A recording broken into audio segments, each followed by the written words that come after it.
Marine hot water and McDonald's. What an atmosphere! Triple M rocks footy. It's what rugby league's all about. Shut up! The boys on Triple M! Yeah, welcome back. Kick-off not far away within the hour. Dogs taking on the Parramatta. Dan Ganane will be joining you shortly. Gordon Tallis, James Graham, Michael Chammas, part of that call team. But for the next hour, you've got one of the greats, Phil Buzzer Off-field, and it's now time for this. Watch the bus, tell me what's happening. Watch the bus, tell me what's happening. Watch the bus. Hey, Buzz, how are you, mate? Yeah, good afternoon, Dobbo. Good afternoon, everyone. Good to see Great you, to mate. be here, mate. Good Great to see you. be here. I love that he's part of this now. Like, I mean, every Mate, week. I'm a very small part of it. Oh, well, I'll do an hour here and there. Yeah, just take a hit up. Yeah. Mate, you're unbelievable. He's a cult hero on 360, now Triple M NRL Daily. Now he's in the afternoons on prime time, all thanks to Mitsubishi Heavy Industries Air Conditioners. What's the buzz? What do we got, mate, going on? Well, I've written a story on Callan Ponga today and suggested that he might become the game's first $2 million player. Not right now. He's under contract until 2027. There's all this mail around that Nick Politis has his... Even though it's a long way off, Yeah. I don't know if you've heard Andrew Webster on air lately. He insists that there's interest from the Roosters, even though at the moment it's highly illegal to be, We're having a conversation. yeah, Clubs can talk, though, can't they? You can express an interest with your manager and say, look, when he is ready, he's off contract and it's legal to talk, we'll talk. So Newcastle have locked up Dylan Brown. Yep. Ridiculous money in my view. Phoenix Crosland, Fletcher Sharp. They're now going to Cale and his dad Andre, who manages him, and they're going to put it to him that he extends beyond 2027.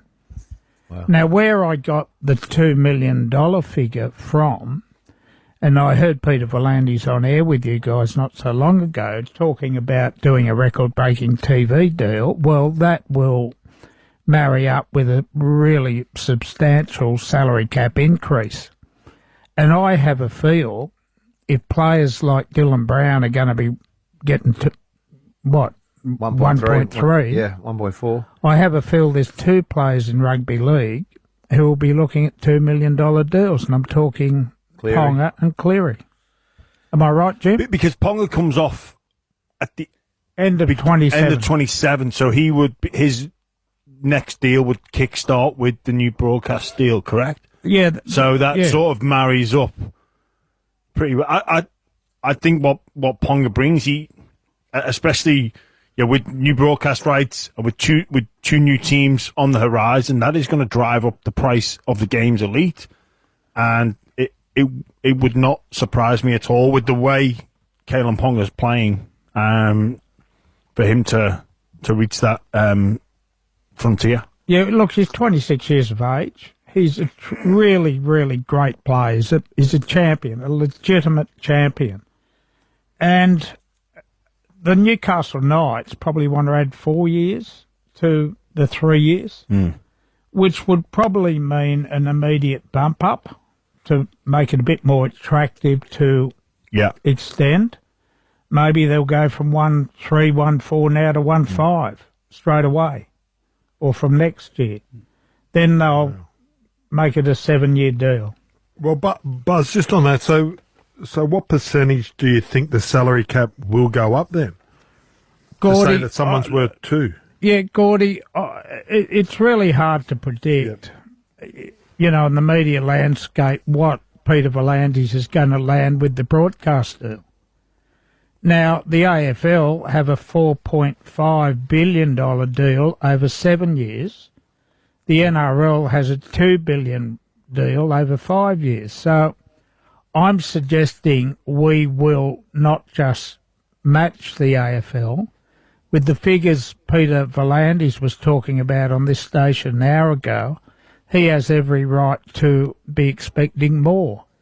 So you can... not all the money's going to go to the players. The NRL are going to... Sure. The NRL are going to continue to invest, and they're doing a great job in that area. They're foolproofing the game for a very long period of time. What's going on with the Dragons and DCE, mate? You're hearing some whispers. Wrote a story this morning. I was in the car park at Cronulla in 2015, and I got tipped off. Daly Cherry Evans, his wife Vessa, manager Gavin Orr, turned up for a chat with Shane Flanagan and Damien Keogh, who was the chairman of Cronulla at the time. 10 years on, Flanagan is chasing him again. He coached him at Manly when he was assistant a couple of years back, and yeah, he's keen. St George have got massive half issues. Well, I don't think that would the fit. Lachlan Elliott story will not go away. Sure. It's not. They've picked up Atkinson from Cronulla, but for St George, in my view, to take the next step, need a real quality halfback. Right. Buzz, what about Dobbo saying that Manly and DCE, it's not all rosy? I have heard similar in that DCE was uncertain what he wanted at the end of last year. He's come back to them more recently and said, I want to play on. I'm really, really happy here. I'd love to be a one-club player. And I'm told it's very much like the Adam Reynolds problem at South many years ago when Renault wanted a couple of years, they'd only give him a year by year. I'm told DCE would like two. He's 36 years of age. I can see why Manly are balking, but he is the most durable player almost in the comp. He's missed 20 games in 15 years. Wow. Unbelievable. Mate, It would be interesting to see, like, there's a romantic aspect if he went to Redcliffe, isn't there? Because of his family history. Because of his family history and stuff. But to go somewhere like the Dragons, that would be a huge slap in the face to Manly. Like, and almost Massive. like another Sydney club. It has happened before. Yeah. You know, Brad Fittler left Penrith for the Roosters. For the Roosters. Yeah. These things happen. Steve Rogers, long before, we were covering the game, left Cronulla for St George. These things happen, and, I think Daly Cherry Evans will eventually, stay at Manly, but it's enormous interest. You guys have seen Redcliffe Gordy the last 3 weeks. I think they could do with him. I think they're lacking a bit of leadership there. No question. And a lot of the leadership that Wayne had from being around the place. Yeah. And Cherry Evans will never replace Wayne, but I just think they could do with him. Agreed. Yeah, so like then they did have a lot of experience, but it was heavily in the forward pack. And it's not the one that's guiding them around, and having someone like that and, teaching Katoa a bit more game management with Tabuai at the back, it's a no-brainer for me for the Dolphins. You'd almost look to sign him on maybe like a 4-year deal, 2 years playing and then 2 years assistant coach. Yeah, or development or going in and trying to look at the next halves and bring the next halves through as well. You've been hard on a bloke that played rugby league, but it's a very good analogy in a lot of sense. Joseph Swiley, you were very critical of him in the paper today.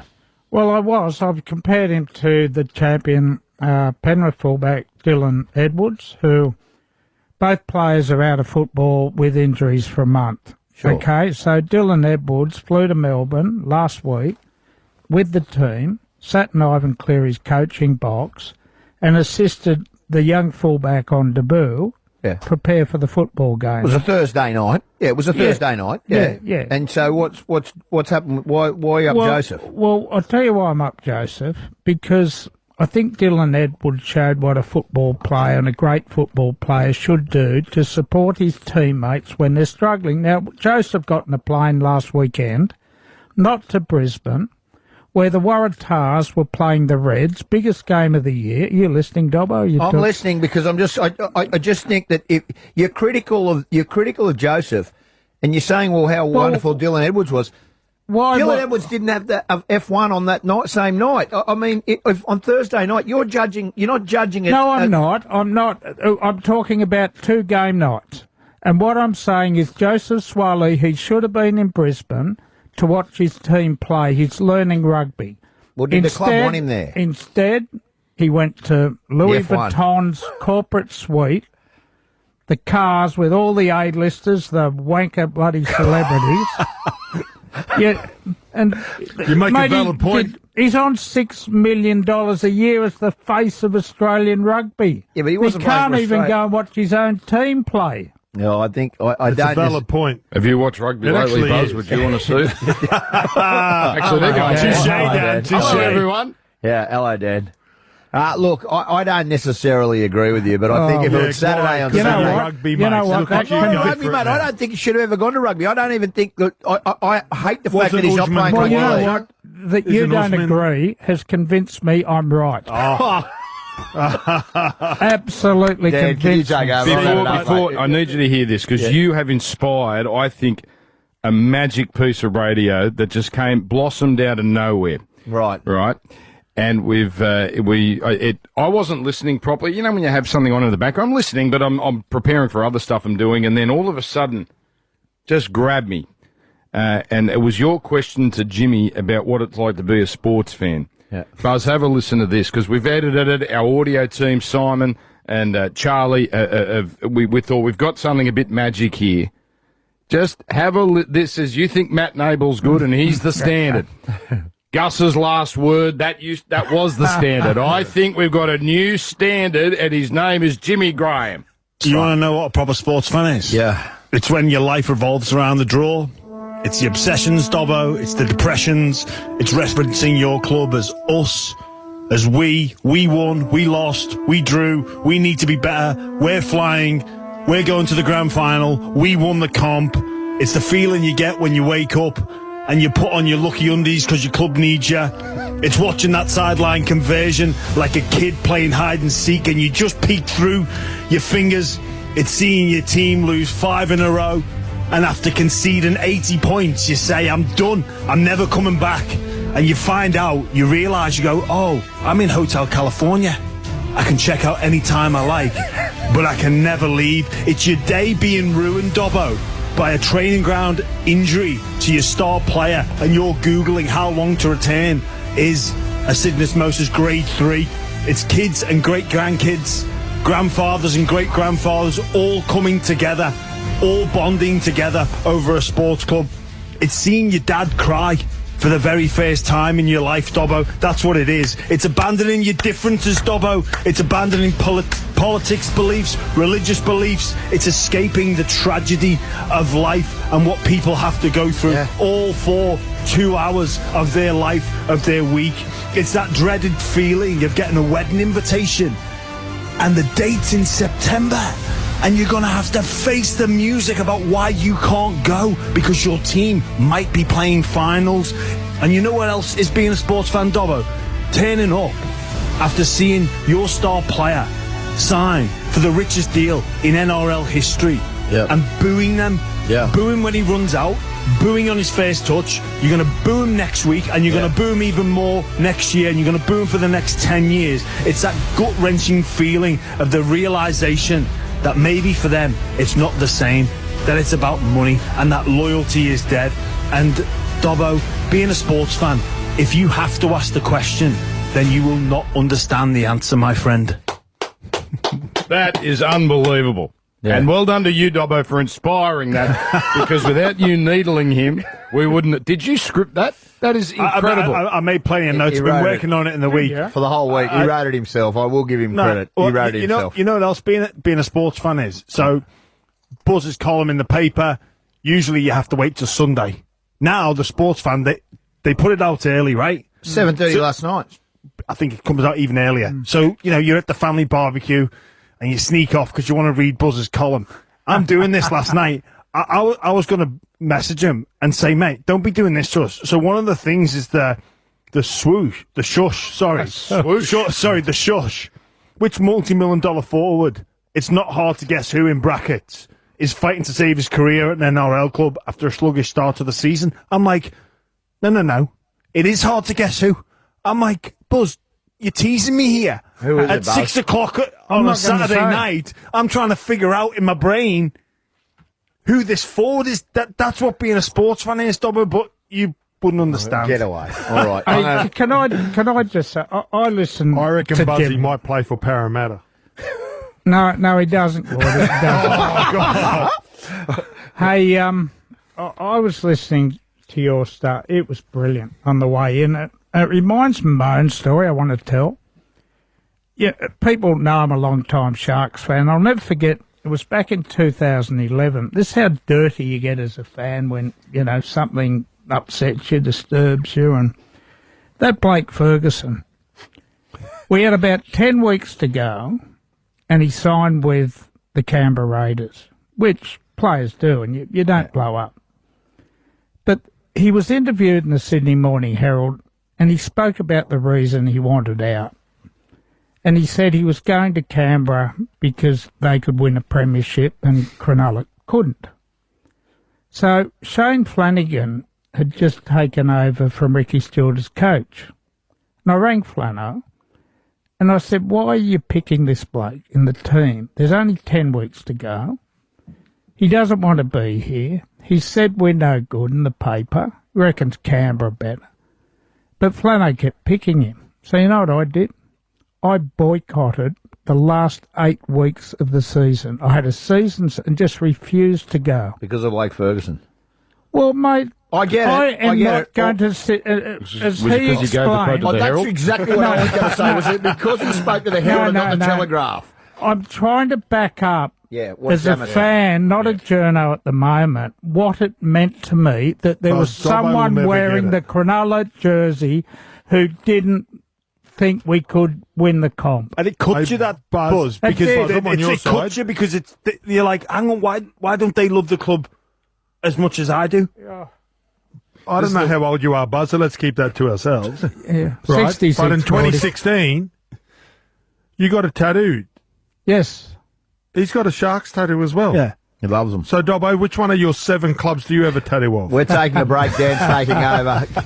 Prime time for Mitsubishi Hair Industries. Thank you. We'll take a break. See you later. Shut up! The footy's on Triple M. Marine Hot Water and McDonald's. Triple M rocks footy. Free tolls for a year. Hello? Yes, I'm speaking. You have won the tolls for a year. The ends are paying your rent. We are paying your ends, brother. How good is this? Are paying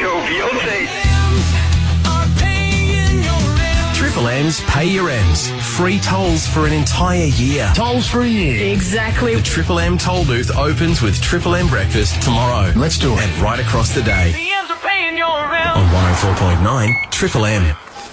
Right now, feel even more good health catch on with Bupa. Get up to 10 weeks free and 2 and 6 month waiting periods waived on extras when you join directly on eligible products. Plus, get up to 700 everyday rewards dollars. So you can feel good at your checkup and the checkout. T's and C's apply. New members only. But hurry, offer ends April 2nd. For award-winning health insurance, search Bupa 10 weeks free today. There's a place just a few hours from you, nestled amongst Whitsundays blues, where Mondays never arrive and endless Sundays bring us back to life. Where family picnics on tropical islands meet long lunches by Josh Nyland, and the best day of the week is Sunday on repeat. The Sundays. Hamilton Island's new boutique hotel is opening soon. Book now and stay 4, pay 3, plus get a $300 food and beverage credit. Visit thesundays.com.au today. T's and C's apply. Surprise Prize is back at Macca's with millions of instant win prizes, plus weekly draws to win 10 grand cash. Play for a 1 in 3 chance to win. Ends April 1, 2025. For full terms and permit numbers, visit our website. At KO, everyone's welcome. Even if you think a banana kick is something you eat, or you go for the team with the best mascot. And we all know there's nothing more ferocious than a shark. Holmes with the ball, spreading away, scores. Turn it up, Nico. You ever been spooked by a magpie? Quite an all-time high. Come on, boys, there's plenty of room for everyone. So get on board with KO.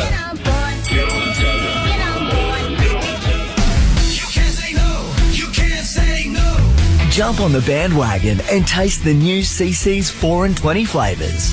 You can't say no.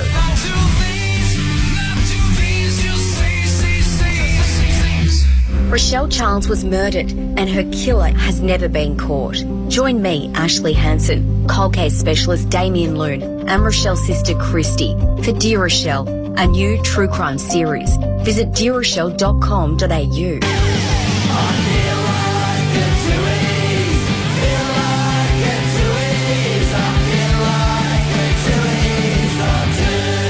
Tooheys and June Rats, making pubs rock again. Win $1,000 for a paid day off thanks to Solo by MYOB and Triple M. Sole traders rarely get a break, caught in boring admin work. Solo is the new admin app for sole operators, tackling the work, freeing you up to do what you do best. To win a paid day off, tell us about your business admin work woes. Go on, enter now on the win page at triplem.com.au. Solo by MYOB. Do less work. Competition T's and C's apply. Shut up! The footy's on Triple M! Marine hot water and McDonald's. Triple M rocks footy. Yes, prime time. Mitsubishi Heavy Industries Air Conditioners Australia. We've got both games here this afternoon and tonight. Parramatta versus the Bulldogs. Josh Addo-Carr returning. That's coming up shortly. And then Manly, intriguing game at Brookie. Manly versus Canberra. Canberra flying high. Manly without Tom Trebojevic, but of course, as you probably know, Daly Cherry-Evans is playing. We've got Gordon Tallis, we've got Jimmy Graham, we've got Buzz Rothfield. I really want to dig into that Brian Fletcher story in the paper today, Buzz, but I'm not going to do that. No, leave it go. Let's not rock some boats here. I really want to know. No comment. Very good. I can't believe I heard you guys, before you got here, Buzz, with Hoops, Jimmy, Souths only have 150 left in their cap. You're talking about Brandon Smith and getting him early. I find that stunning. I know they've got, I sort of did the sums driving in, right? Mitchell's on big money. Murray, superstar. Whiten. Well, Whiten took a pay cut to he's on... Allegedly. About... and Cody Walker, right? What about Campbell Graham? He'd be on very good money. He wouldn't be on superstar money, though, Buzz. What about Kalama Matangi? Is he on? Yeah, Jai Jai Arrow. They're big money players, mate. When I say big money, I'm talking 8, 7, 8, 9. Kalama Matangi's on that. I mean to pick on him specifically. Wow. Yes. I know it's Lewis Dodd. If they hadn't spent the 700 or whatever it was on him, that's put them in this little bit of a hole. But then you look at Totola, very solid player. Moala's a very good young player, but they wouldn't be breaking the bank. Mamazelos, players like Host and Havili. I mean, anyway. You know what, Dan? Like, it got brought up around the clauses being made public knowledge, on the NRL website. I guess as a player, I never would have, campaigned for this or brought it up, but it would make for interesting reading and viewing to be able to see the actual salary that's registered on the books for each player, so you could look at it and be like, and I know it opens up a whole new can of worms, but we're sitting here having this conversation, we'd be going, hang on, how is that player on that much? Aren't there sports overseas? Do the NFL publish salaries? Yeah. And I mean, managers here are pretty public because they want to drive up the market. It's like, as soon as Dylan Brown did the $1.3 million deal, his manager leaked it, the amount, because he wants to pick up new clients and say, look, this is the best deal in footy history. Why did the NRL stop publishing? They did it this week. This is a very technical thing, and we'll get to the fun stuff in the footy shortly. But they stopped. They adhered to an RLPA request to stop publishing clauses, right? Which was freely available on the NRL website for anyone. You could at home. You could go and see it. You go and see the contracts now, but a lot of clubs now the clauses are the club options, player options, mutual options are taken out. Did the NRL get anything in return? I imagine that was a negotiation of some some sort. I guess we'd have to ask Clint Newton why he insisted that these are dropped from the website, and it's always great information for the fan, isn't it? And I'm all for transparency and as much as we can get. And look, I think it's disappointing it's not there, but as Peter Volandy said in that interview, you win some, you lose some in those sort of negotiations, and Clint Newton was obviously under pressure. The players would have been driving it, not him. Yeah, just going back to your point about Souths and them only having 150. Maybe we'll see them look to try and move a player. If they feel that the Roosters will let Brandon Smith go, it wouldn't surprise me to see Souths look to maybe move a player on to free up some more space, because they'd need to do that anyway in order to get him in the top 30, I believe, as well. Well, the interesting one about moving on, and I didn't see Lewis Dodd play second grade at Shark Park yesterday. I got there a bit later, but I'm told he struggled. He didn't play good. And that $650,000 in the cap is money they really can't justify to be spending on a non-NRL player. And that's the thing that's got him in this hole. If you call it a hole. But they're expensive moves if they're to convince a Super League club now that it hasn't worked out here. They will have to contribute significantly to his next contract. I just wonder if that field goal he kicked in the World Club Challenge is the most valuable field goal in the history of NRL, because without that, does he get that contract? Obviously, that game and that moment put him on South's radar, and they liked him ever since.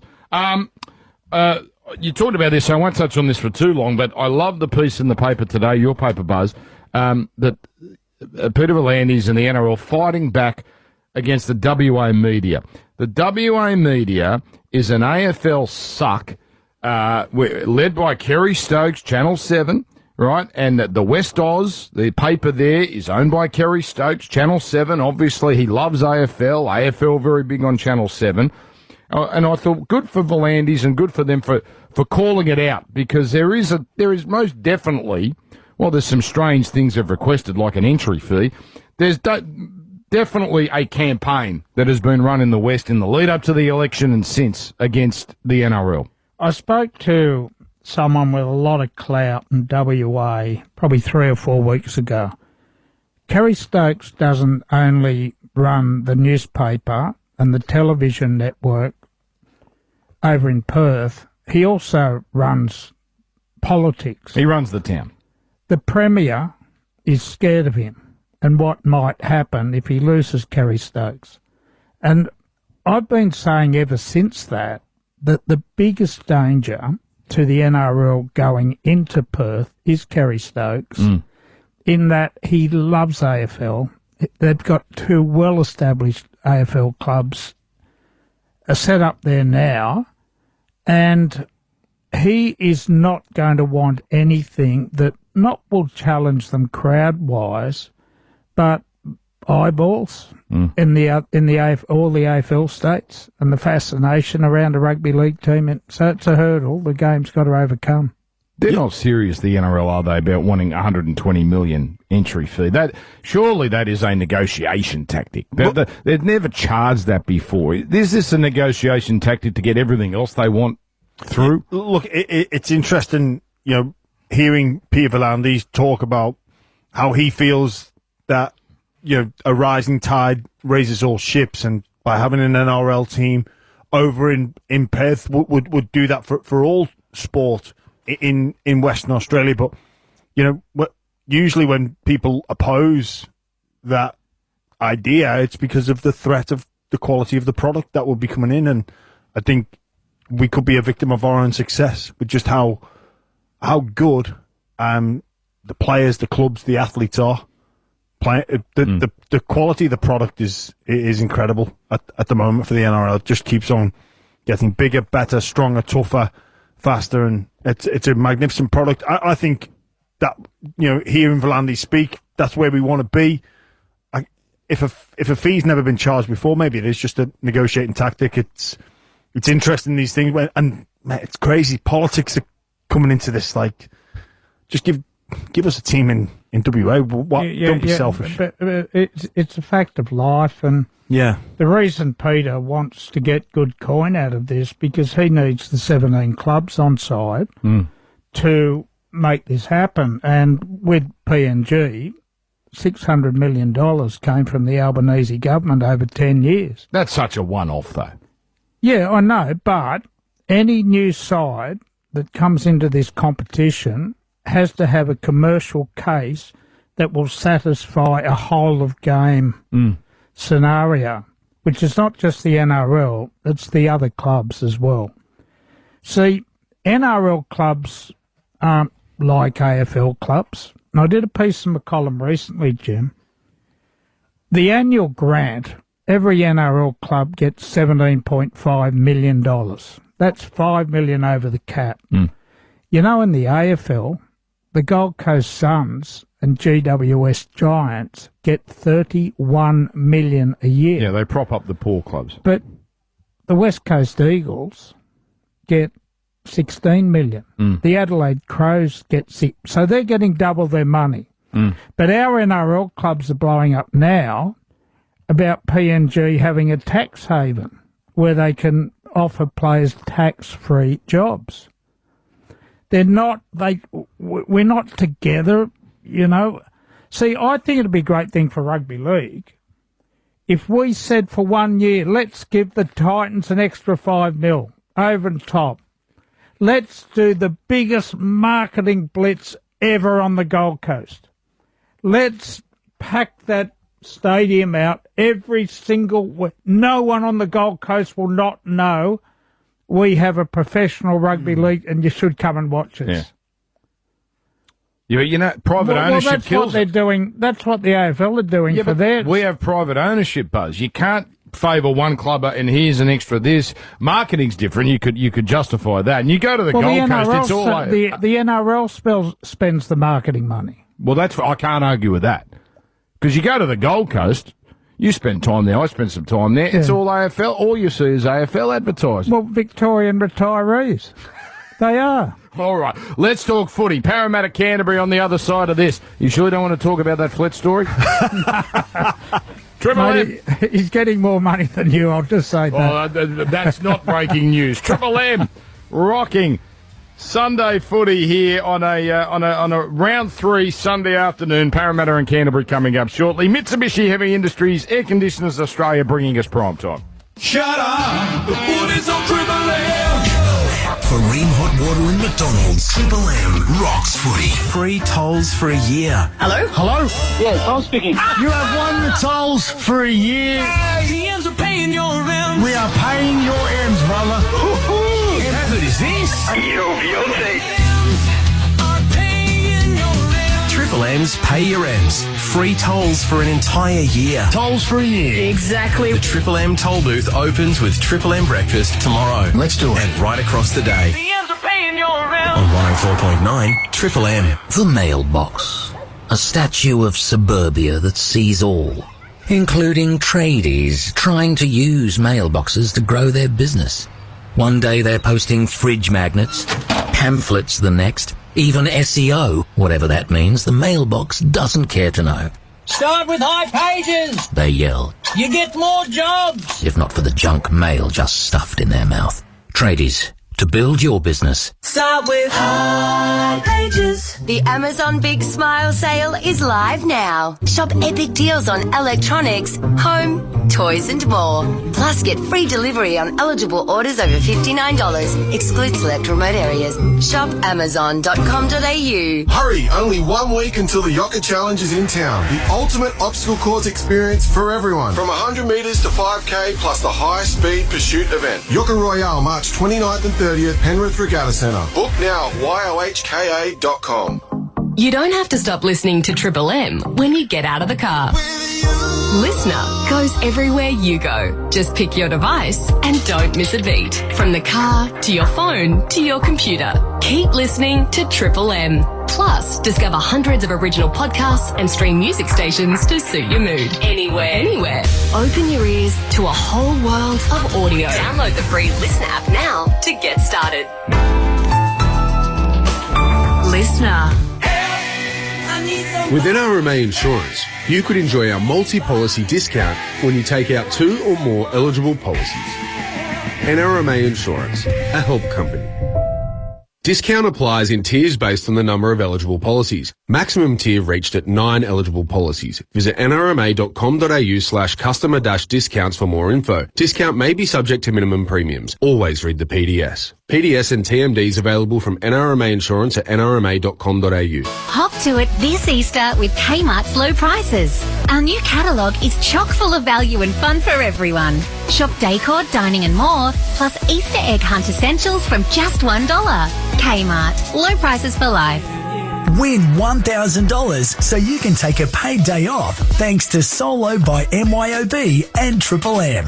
To go in the draw, tell us your work woes. Philip from Sydney. I've realised by always saying yes to clients, I'm working every single day on top of manual invoicing, expenses, etc. A break would be appreciated. To enter, head to the win page now at triplem.com.au. All thanks to Solo by MYOB. Do less work. Competition T's and C's apply. Great value internet? That's pretty good. But unbeatable value internet is even better. TPG will beat any eligible provider's NBN price over the first year, guaranteed. TPG. Offer available until withdrawn. Excludes NBN wireless. T's and C's apply. See website for more details. Shut up! The foot is on Triple M. Marine hot water in McDonald's. Triple M rocks footy. All right, getting ready for Parramatta and the Bulldogs. Combank. Pretty overcast conditions, actually. I don't know if weather's going to be a factor here, but we wait and see. Who's this more important to, Jimmy? This is a fascinating game because the Dogs have two key players missing. Parramatta need something here for their credibility. Yeah, they need a performance. Last week against the Tigers, the week before against Melbourne, they've been found wanting in defence, attack, efforts areas of the game, football smarts, you name it. They were lacking. So it's hard to know what area of the game Jason Rowles focuses on, but they need improvement in all of them if they're a chance to get the 2 points today. We know the Bulldogs are on demand with Burton and kick out some of their best attacking weapons, but defence is going to be really important for Parramatta today. They're going to have to work as a unit, which they just have failed to do in the opening 2 rounds of the season. You don't use this term anymore, Buzz. Is it crisis time at Parramatta? Well, it's getting towards there. And look, I know his performance today will be dependent on middle forwards taking control of the footy game, but you didn't mention Dylan Brown, Jimmy, and I just think if they are to somehow burst out of this terrible start to the year, he needs to dead set pull his finger out, not play for the first 10 minutes like he did last week, but just grab hold of that football side. Show us all why Peter O'Sullivan paid $1.3 million for you. This is your footy side today, not Dean Hawkins. It's your side.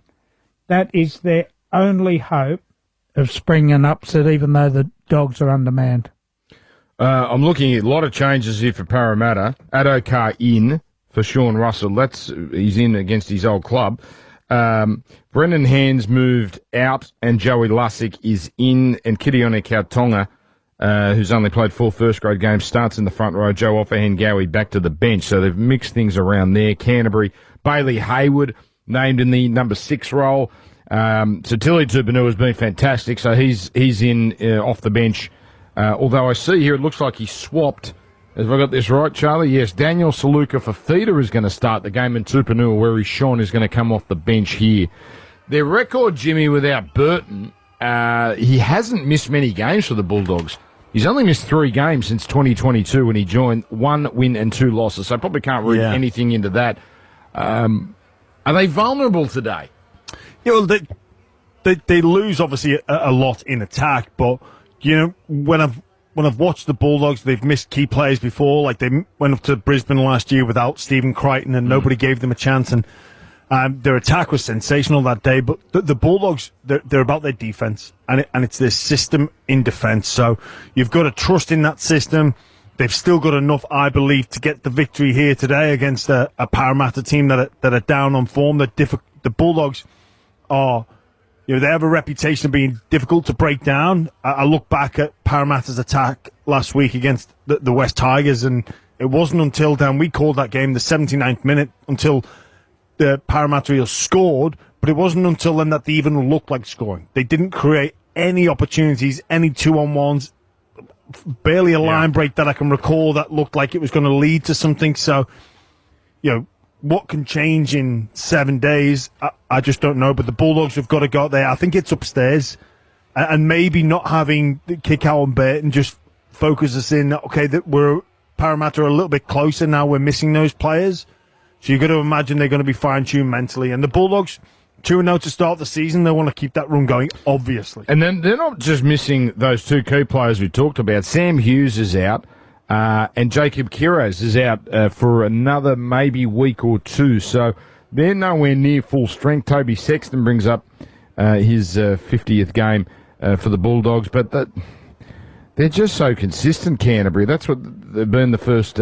Tell you, he's become a great pack leader. There's that Max King. Yeah. And a couple of years ago, he was a sort of unheralded, sort of just an NRL player.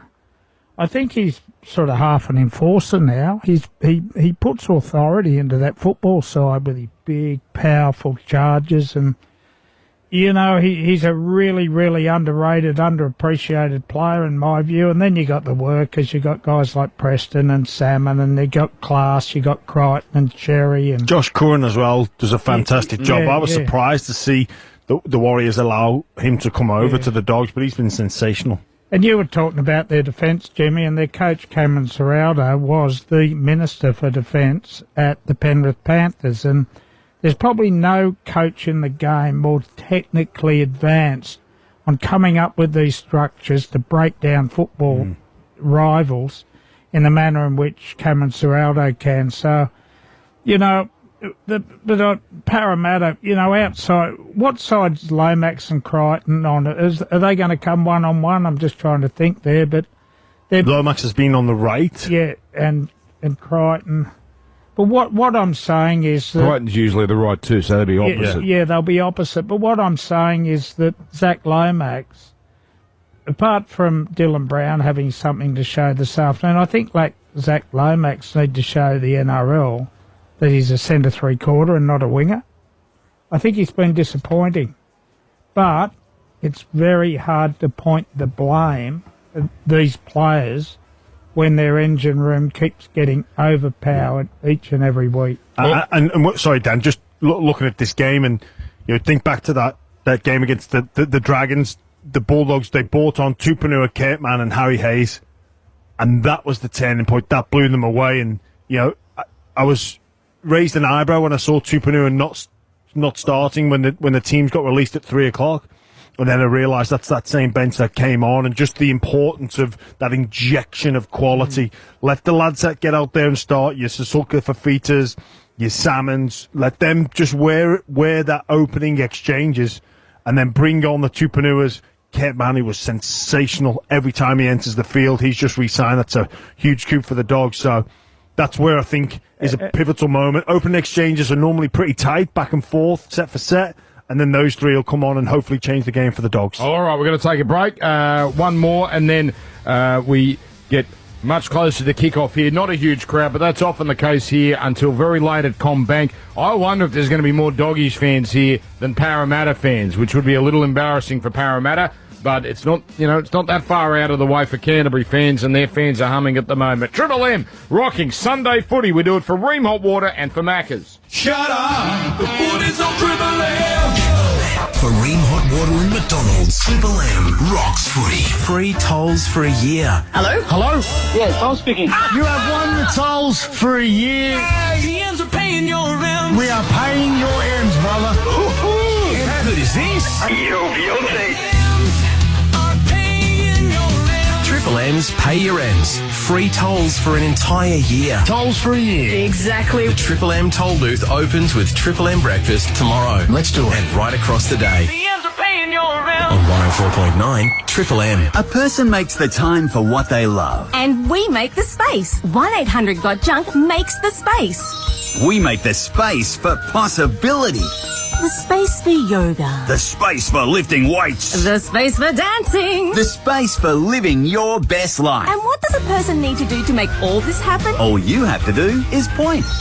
We make space for possibility. When you want to make junk disappear, call 1-800-GOT-JUNK. Or visit 1800gotjunk.com.au. Go Harvey Norman. Samsung 2024 TV runout on now. Race in for clearance prices across the range. Big screens, king screens, all screens on sale. Save over $800 on Samsung 75-inch smart TV and over $1,300 on Samsung 65-inch AI OLED TV. If it's a Samsung 2024 model, it's got to go. Shop in store, shop online. But hurry, limited time while stocks last. Samsung 2024 TV runout on now. Harvey Norman. Best range, best prices guaranteed. Conditions apply.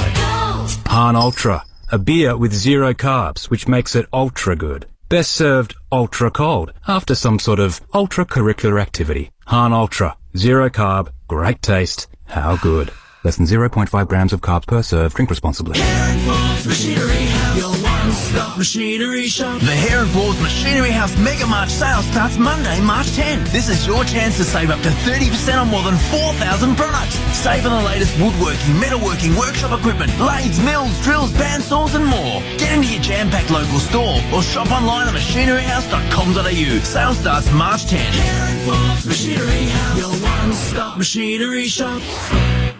Corner of Windsor and Boundary Roads, Northmead. Hey, big man, this is huge. It's the free fuel giveaway at Lowe's. From the 17th to the 30th of March, spend $60 on workwear and instantly go into the draw to win $1,000 worth of free fuel. Woohoo! There's one winner every day for 2 weeks. So get in store or online and stock up on Traders 308, King G and Hard Yakka workwear. And you could walk away with $1,000 worth of free fuel at Lowe's. T's and C's apply. See lowe's.com.au for details. To a squirrel like me, my nuts are precious, all right? So I get Taxi Box to bring storage space straight to me when I need somewhere safe and secure to store them. Some people think storage that moves is just plain nuts. I reckon it's out of the box. Taxi Box. We are Triple M Footy. Thanks to the reliable Mitsubishi Triton, nothing can frighten a Triton. Oh, it's a clinic. It's an exhibition of their brilliant best. Built tough for Aussie conditions. When it comes to water heating, ask your plumber to install a ream. What about the precision? It's unbelievable. Beacon Trade. Let's make life work. Oh, my God. Oh, my God. That is sensational. Triple M Footy. Shut up. The footy's on Triple M. Marine Hot Water and McDonald's. Triple M rocks footy. We are about 12 minutes away from kickoff. Parramatta and the Bulldogs, and then it's Manly versus Canberra. This is a tricky one, Gordon Tallis. No Tom Trebojevic, that we know. Canberra have been terrific. Where are you going with this game? This is a tipster's nightmare. What Manly side turn up? Normally Sunday afternoon at Brookvale, Dan. Normally Sunday afternoon at Brookvale, but that's when everybody's on deck. So yeah. I give the Raiders a real chance. I remember going and sitting on the hill in 1992 and watching these two clubs play, and it was a bell ringer, and I'm tipping that again this afternoon. All right, okay. Their record without Turbo, they've lost 7 of their last 11 at home without Turbo. So he's out. Daly Cherry Evans is in. Who do you like in that one, Buzz? I'm going to go Canberra. Now, Manly regularly impossible to beat, but you've just told us about the record with Turbo not there. I think Canberra have just been absolutely outstanding. To bring down the Broncos the manner in which they did in the national capital last week was just about as good a footy as I've seen. And the way they're turning up, the way Hawes was playing, and what about Matty Nicholson on that right edge and the tries he scored, you know, and Fogarty's going enormous. Papa Leahy's on fire. I think they can get the brass. All right. They won there last year, didn't they? I think Elliot Whitehead inspired them at the death, and they came from nowhere to win that game. So that is coming up. But right now, it is Old Boys Day at here at CommBank Stadium, and I can see Mick Chammas has got a very special guest. Hello, Mick. Hello, boys. Yeah, I'm here with Peter Wynn. Peter, we're a few hours into Old Boys Day. How have the celebrations been so far? Yeah, it's been an amazing situation for all the guys to be given the opportunity to come back and renew friendships, renew that mateship that we had for so many years. And it's a great thrill that the Parramatta Eels do put together a day like this for all the boys that have come and gone, and so many different eras as well. And you look around, you know, guys that you might have played with, guys that played before you, and guys that you didn't have opportunity to play with in the more of the modern day play. So it's a big day in everyone's diary to turn up and for something special, and especially a game like today when you're up against our arch rivals, the Bulldogs. And I know back from our era, there's so many challenges there when you're facing a team like that, and the same challenges for the Eels today. Talk to me about that rivalry. How much do Parramatta players or former players hate the Bulldogs? It's real, right? Is that the word, hate or respected? I'm not sure, but I probably go back to the 1979 final when they knocked us off the Sydney Cricket Ground for the opportunity to go through the grand final, and they got us again in 1985 in the final, but we made amends in 84. I suppose we got through to the grand final, but they knocked us off then. But we did make big amends in 1986 when we got them for the last time, which seems so long ago. But they were a great side, the Bulldogs. Don't take me lightly on that. They had a great pack of forwards, the likes of Langmack and Folks, Peter Kelly. They were tough. They had a great coach too with Warren Ryan. So whenever you played the Bulldogs, you're certainly in for a tough game. You mentioned 1986. The fans are still waiting. The drought, we're always talking about it. It seems though we're a little bit far away from Parramatta. It's a bit of a rebuild at the moment under Jason Riles. What's your take on the start to the year from the Parramatta Eels? Look, you spend the whole off-season getting fit and strong and looking forward to that first game. And probably my summary is that the Eels have gone out into the first two games and they haven't won. But they've got to use that as an advantage for themselves. They haven't experienced the euphoria of looking at the grandstand or looking at the scoreboard to see that they're ahead at full time, and that's a real buzz for any footballer who's come off the field when you're ahead at full time. So the current team haven't experienced that, so I really hope they get that opportunity today. But I can't knock them. I think they're trying hard. I think a few good things have come out of the first 2 weeks, and I'm sure as the season goes on, they'll get better and better. But I'll let you get back and join your rest of your former teammates on the lap of honour. Appreciate your time here on Triple M. Yeah, go Para! Oh. Hey, what a champion. Thank you, Mick. What a champion bloke Peter Wynn is. I'm glad to hear him. He sounds good, Buzz, because he had some health issues a couple of years ago, didn't he? He sounds really good. One of the nicest men I've ever met in rugby league. Very successful businessman too. Interesting story. I went to a lunch the other day and Peter Sterling was the guest speaker, and he was asked, and I was surprised, who is the best player to ever wear the Parramatta jersey from those great, they won 4 premierships in 6 years. Do you know what he said? Greatest Parramatta player to ever pull on a jersey, Ray Price. Okay. Ahead of Brett Kenny, who we talk about the next immortal or possible could have been. Geez, that's a huge rap for Pricey. But Peter Wynn, by the name of Arthur Beetson that played there as well. Well, absolutely, mate. He finished there, didn't he, Gordy? At Para, But he's a legend of that club, Peter Wynn. A really, really good man. He certainly is. And did he ever open the store again? He had to close the great Peter Wynn school because they were renovating that area. Yeah, it's up again, mate. He's running and he's selling a lot of jerseys. And good for him. And he's very, very closely connected with the football club now. A lot of those legends have been welcomed back since Jason Riles came, took on the coaching job, and it can only be beneficial for Rylesy. We got 30 seconds, Buzz. You got us spotted. What about the spotted? I don't know if Parramatta fans are going to like this spotted, but someone texted me a couple of hours ago and said Josh Addo-Carr's on the way to the game, and he's been spotted in the McDonald's drive-through at Lakembla. So I'm not sure. He might have got a salad. He's got a coffee. He's got a long black, Buzz. Well, I don't want to make anything of it, but Well, hang on. Brian Toto is eating pies and chips, and it doesn't seem to bother him. Didn't he get a Pepsi ad out of? That's it. Yeah. Maybe a Big Mac's exactly what Josh Addo-Carr needs. Thank you, Buzz. Good See job. you, boys. See you next week. Jimmy and Gordy, we got the game on the other side of this. Triple M rocking the Sunday match of the day. Parramatta versus Canterbury, and it's up next. Shut up! The foot is on Triple M! For Ream Hot Water and McDonald's, Triple M rocks footy. Free tolls for a year. Hello?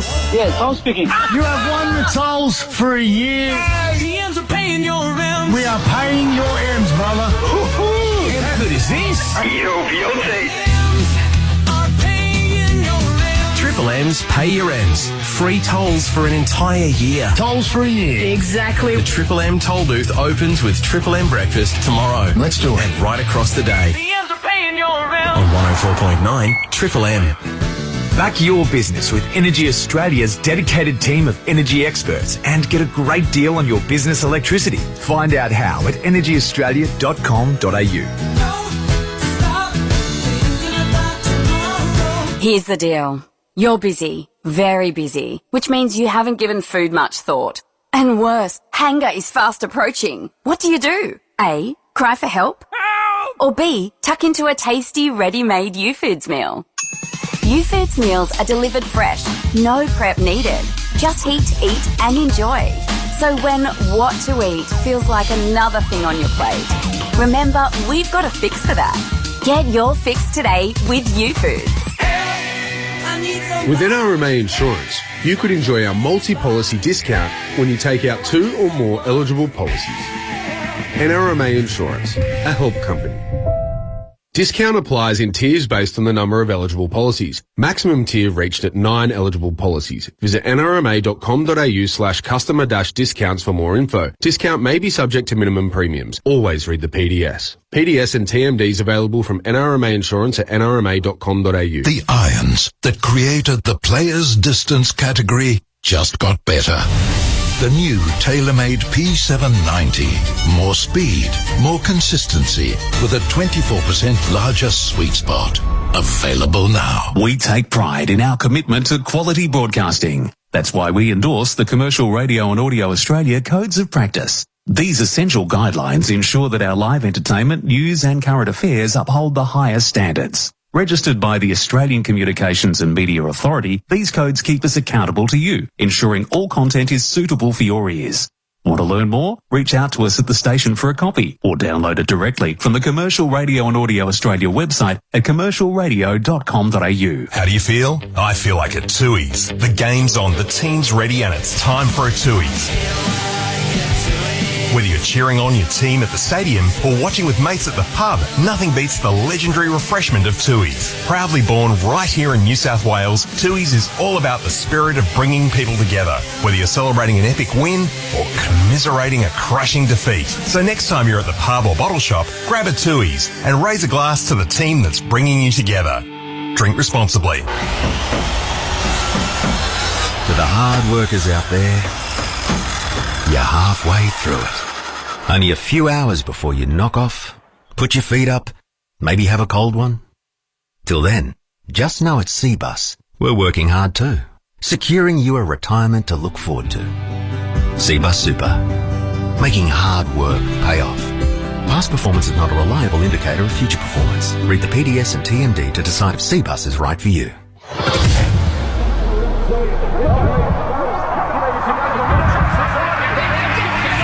Marine hot water in McDonald's. What an atmosphere!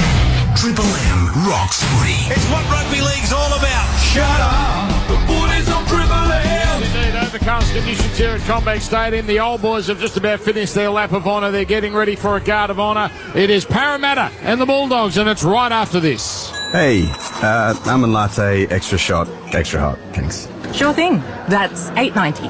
$8.90? Oh, that feels like a lot. Pay with points, however. That feels like free. With a Westpac Altitude credit card, you can pay with points for anything, anywhere that MasterCard is accepted. Apply for a Westpac Altitude credit card today. Minimum points balance required. T's and C's, eligibility and credit criteria apply. That is hot. Sunday footy back for round 3 where two old foes clash, but it also sees a matchup that was never supposed to happen.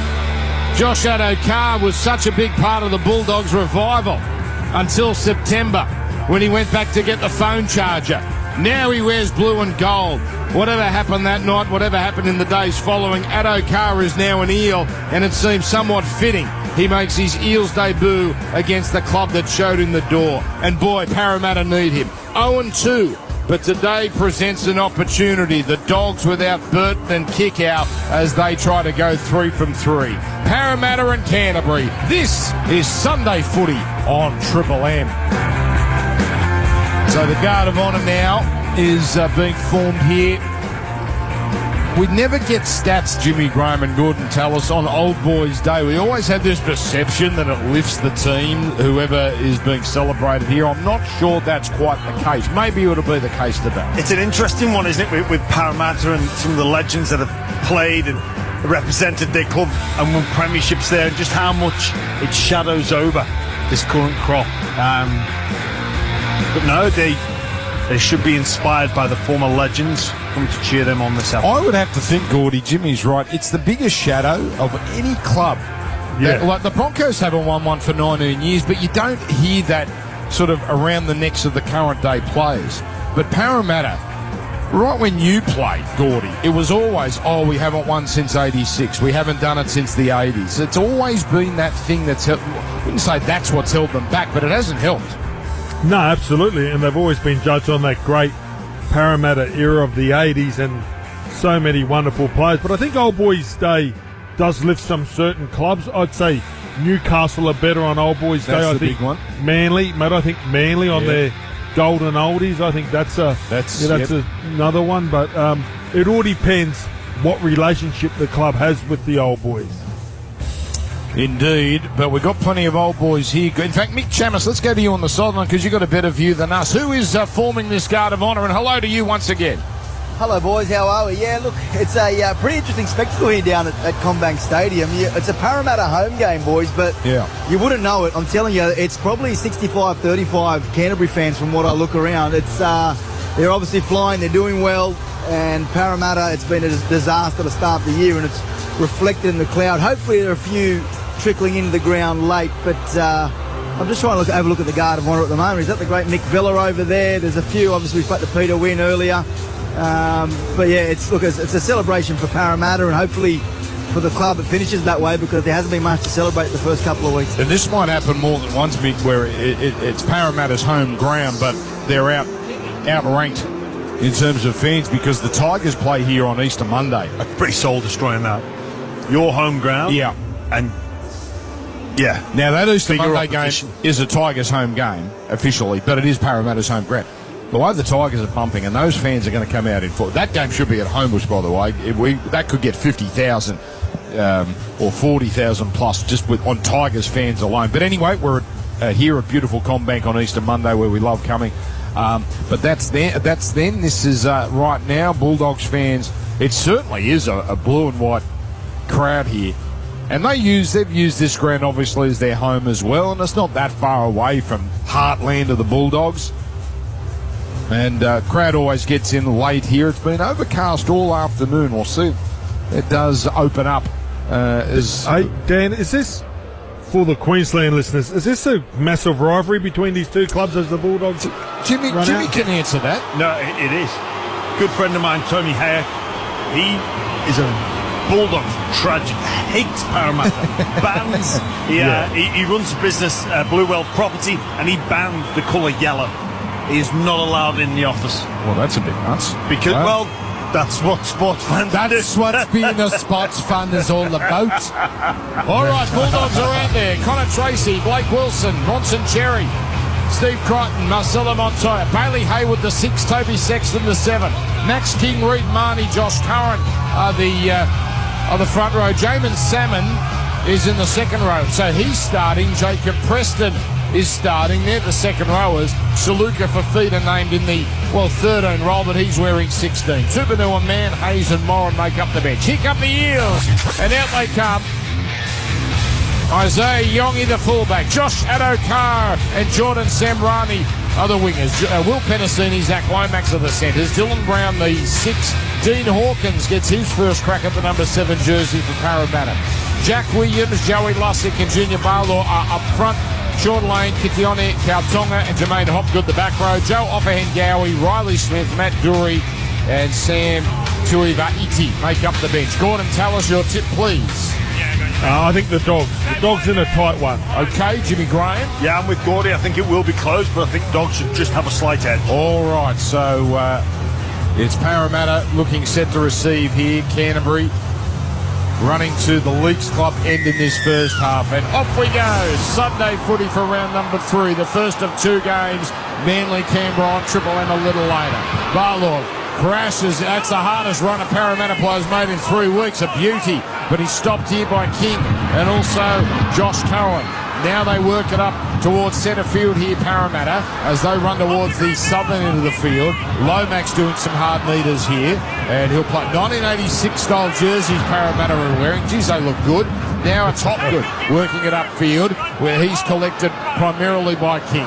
20 short of halfway as Jack Williams, the former Shark, goes up the edge, but he's well contained quickly there. Salmon and Saluka Fafita involved. A kick here from Lussick from well inside the 40. It's not a bad one, you know. It's almost a 40-20. It just had a little too much angle. But that caught the Dogs by surprise. Doggies ball. They dodge a bullet. They're just outside their 20. Yeah, Joey Lussick just assesses the situation brilliantly there. Recognises there's one marker and only Connor Tracy in the backfield. That is millimetres away from a 40-20 and the perfect start from Parramatta, but the Bulldogs get an opportunity to reply. Gordy, we've seen a bit of Parramatta. That's the best set they've had all season. Best set by far. Really, really connected. A great early kick, which means that their mindset is to get into the arm wrestle, Dan. Looks good so far as Curran works it forward. Listen to these Bulldogs fans at a Parramatta home game. It's incredible. Now Saluka Fafita is met by 3 Parramatta defenders just short of halfway. Triple M rocking Sunday footy for Ream Hotwater as King now punches it beyond halfway. Well contained though. Lane will be last to peel off. Last Dogs just over halfway. Sexton puts up a big one. A deep high kick dropping down inside the 10. Taken by Yongi. Yongi's had good moments the first fortnight. He's dropped down here by this fearsome Bulldogs chase. And they're 9 from their own line, Parramatta. So they dug deep for one set, but against the Bulldogs, you have to go a long way with them. As Lomax works at one out on play 2, followed up by the winger Samrani on play number 3. He's chopped down 20 from his own line. Lussick dummy half. He goes on here too. Addo-Carr. Oh, he gets booed by the Doggies fans. Well, how quickly they forget. And he's meant to put down. Hopgood, plenty of room up the middle. It could be the Parramatta fans, don't forget them. I don't like that he went to Macca's before the game, evidently. Here's the kick. It's a deep one, but an easy one here for the impressive Connor Tracy, the Bulldogs number 1. Been the number 1 since round 6 last year, and he works it up the centre. No score. Triple M rocking the footy here. Montoya runs straight into Brown. Geez, Brown walled that one. He thought he got up a little gingerly there, but he seems okay as Blake Wilson works it upfield. So 3 gone here. Bulldogs fans relentless at the moment with their noise. It's good stuff.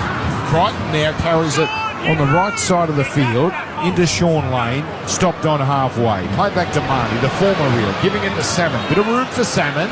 He runs into 2 defenders, Tautonga, and also it looks like Williams. And they make the tackle eventually, but only 35 out. So Sexton puts up a bomb, which will give the Chasers a chance. Here comes Wilson. Addo-Carr does it easily. And Addo-Carr doesn't go too far, but he was under no real danger there. 10 out from his own line. It's 3.5. He's lost the ball. Addo-Carr's lost the ball. The pressure of Crichton in particular, but Preston as well. And Crichton just points at Addo-Carr and gives him a bait. Teammate 6 months ago, and he keeps going, Crichton. He's giving it to Addo-Carr. Yeah, this is great work from the Bulldogs. They're winning the field position battle with their defence. Crichton after his old teammate, and the Fox just loses that in the leg of the Fox. Dogs with a great opportunity. Crichton screaming to pack the scrum in the middle of the field. Looking at the replay there, I think Dylan Brown might get called off here by the doctor. Just the way he went down. Possibly, yeah. Dogs on the attack, 10 away. They go left from the scrum. Tracy away to Sherry, 2-on-2. But he's rounded up 1-on-1. That's a nice tackle there.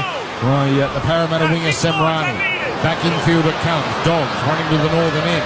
Hayward on a set restart, just feeding it across to Curran. Curran, very late offload. Play on to Marnie. Marnie centre field, giving it to King. King works upfield, and he's stopped in front of the post.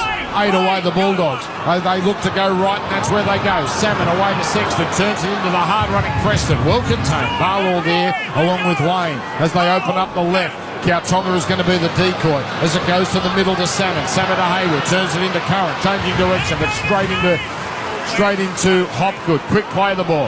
Dogs here, still 10 away. Again, they go up the middle. So, Saluka Fafita.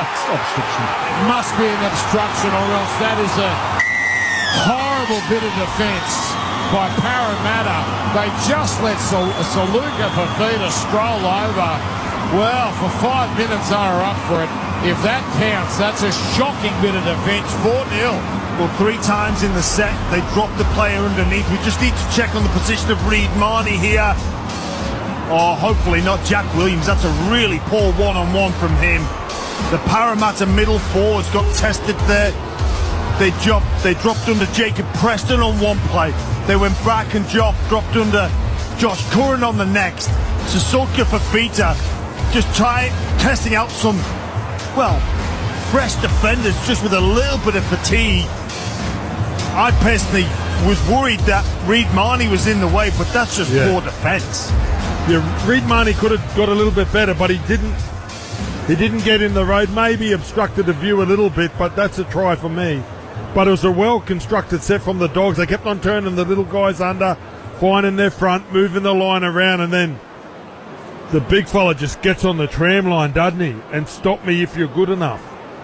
I mean, he's big, but he's not that big. That's well, he's really the biggest Bulldog forward, isn't he? Well, and if at 6 minutes the middles are falling off tackles like that, this is not the response that Riles and the Parramatta Eels faithful would have hoped for. So if the Addo car knock on, the Bulldogs cash in. Crichton's about to drill this one. We'll go to Mick Chamis on the other side of this. There's the kick.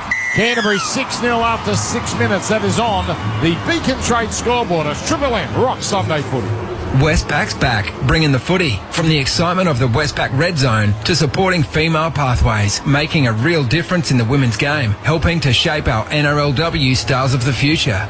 Westpac, bringing the footy. You guys spoke about the change of direction and the amount of times the Bulldogs turned that under in that set. There's been a lot of rain today here in Sydney. The surface a little bit wet, but also the surface over the first few weeks. If you notice, boys, it's really choppy. A lot of players have been slipping, moving over. That wasn't slipping. That was just lazy effort in defence. And there's a clear plan here from the Bulldogs, and they might not have to execute it to perfection to get the most out of it, because Parramatta, that isn't the defensive start Jason Riles would have been after. And now they're behind on the scoreboard. That can't help the resistance. Luca Fafita crashes into it. That's better from Parramatta. Crashed into a couple of defenders who drove the big prop forward back. Now it comes here to Sexton, getting it onto Wilson. Bulldogs fans making noise again. What I meant, Gordy, with Saluka, like he's not that big that he should just scroll through like No, he's not Nelson Asafa Solomona. No, now here's a hit up from King. 20 out from his own line. Play back to Martin. Fires it out to the left. Oh, side where Curran is clobbered. That was Hawkins meeting him first, and then over the top with interest was Hopgood.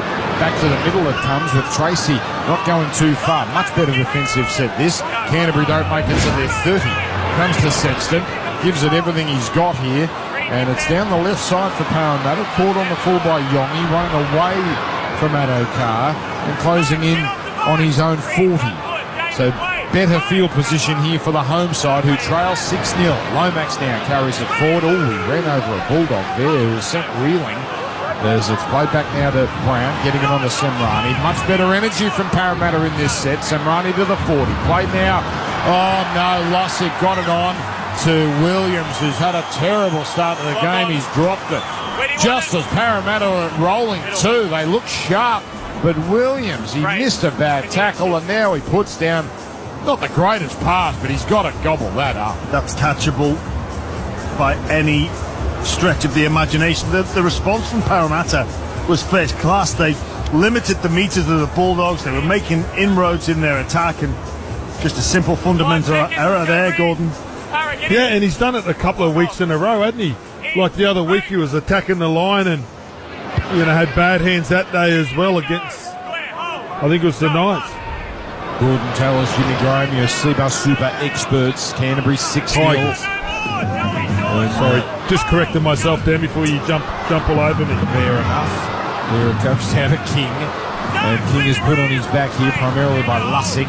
Dogs 42 out on tackle 3. Marnie feeding it onto the try scorer, Saluka Fafita. And he's wrapped up down low by Hopgood and up top by Lane. Steady stuff here from Canterbury as now comes to Salmon. Venturing left with a pass to Hayward. Turning it in. A little inside play again to Sherry. Sherry works it up the centre where Harlaw makes the tackle. Last, Sexton. Bit of pressure there from Hopgood, but he gets up a high kick coming down to Addo-Carr. Crichton is tapping it first, but good positional play by Brown, I believe that is there. He's done very well. And Parramatta get the ball back and get a penalty. So Brown, obviously, if the doctor had a look, he's satisfied that Brown didn't need a concussion test. And he might get a chance to do some attacking here. Canterbury called offside. Yeah, the Bulldogs have come with a clear intent and game plan to test out the middle forwards of the Parramatta Eels by moving the ball away and then turning players underneath. This time it was Bronson Cherry. So they're going to have to be on their A game. They're going to have to keep moving because the test is coming for Para and their middle unit. So Penasini carries it to halfway for Parramatta. They should get pretty close here. And if they do this right, here's Lane. Goes one out. Straight into Salmon. They run towards the southern end. Comes to Hopgood. Dummies. Takes a few extra metres there before King gets Salmon, Hopgood around the waist. Now Williams, better from him as he is turned over in the tackle by Preston, 28 away. Brown at the line, short pass lane, beautifully read by Crichton, one of the best defensive centres we've got. And the tackle made 20 out, 12 in from the left touchline, swung to the open. Last, Brown, high kick across the face of goal. Here comes Lomax, but he can't get close. It's taken by Montoya, but the chase of Parramatta sees Montoya rounded up and thrown back into the in goal. Much better from Parramatta. 6-0 they try. That was a great kick there from Dylan Brown. It was a really good touch early when he hit Lane on the other side, but that's a great chase as well. That's what Parramatta needed. Get back into the dogfight. Lomax really strong in the collision. Let's see what Parramatta can do now, Dan. Well, they're going to get it back first. Canterbury go, a short, low trajectory kick. That's a weird one because it gave the Dogs no chance to get it. And Brown takes it on the bounce on the 30 and just feeds it on. And Parramatta, with Williams playing it, is only 20 out. It is a beautiful, strong run here from Paolo. He's got 15 metres and gets the offload. Hits the ground, bouncing. Almost knocked on by Dylan Brown. Now, if he had knocked it on, there was 6 again anyway, and they would have got it back because Canterbury had just been pinned. He's taken in the tackle, 10 away. Lussick to the open right to Williams, hitting and spinning, and dropped down in front of the left upright. Parramatta attacking the Canterbury line. Comes from Lussick to the right to Brown. Keeps it going, Hawkins on view. The tap on found Samrani, but he drops it.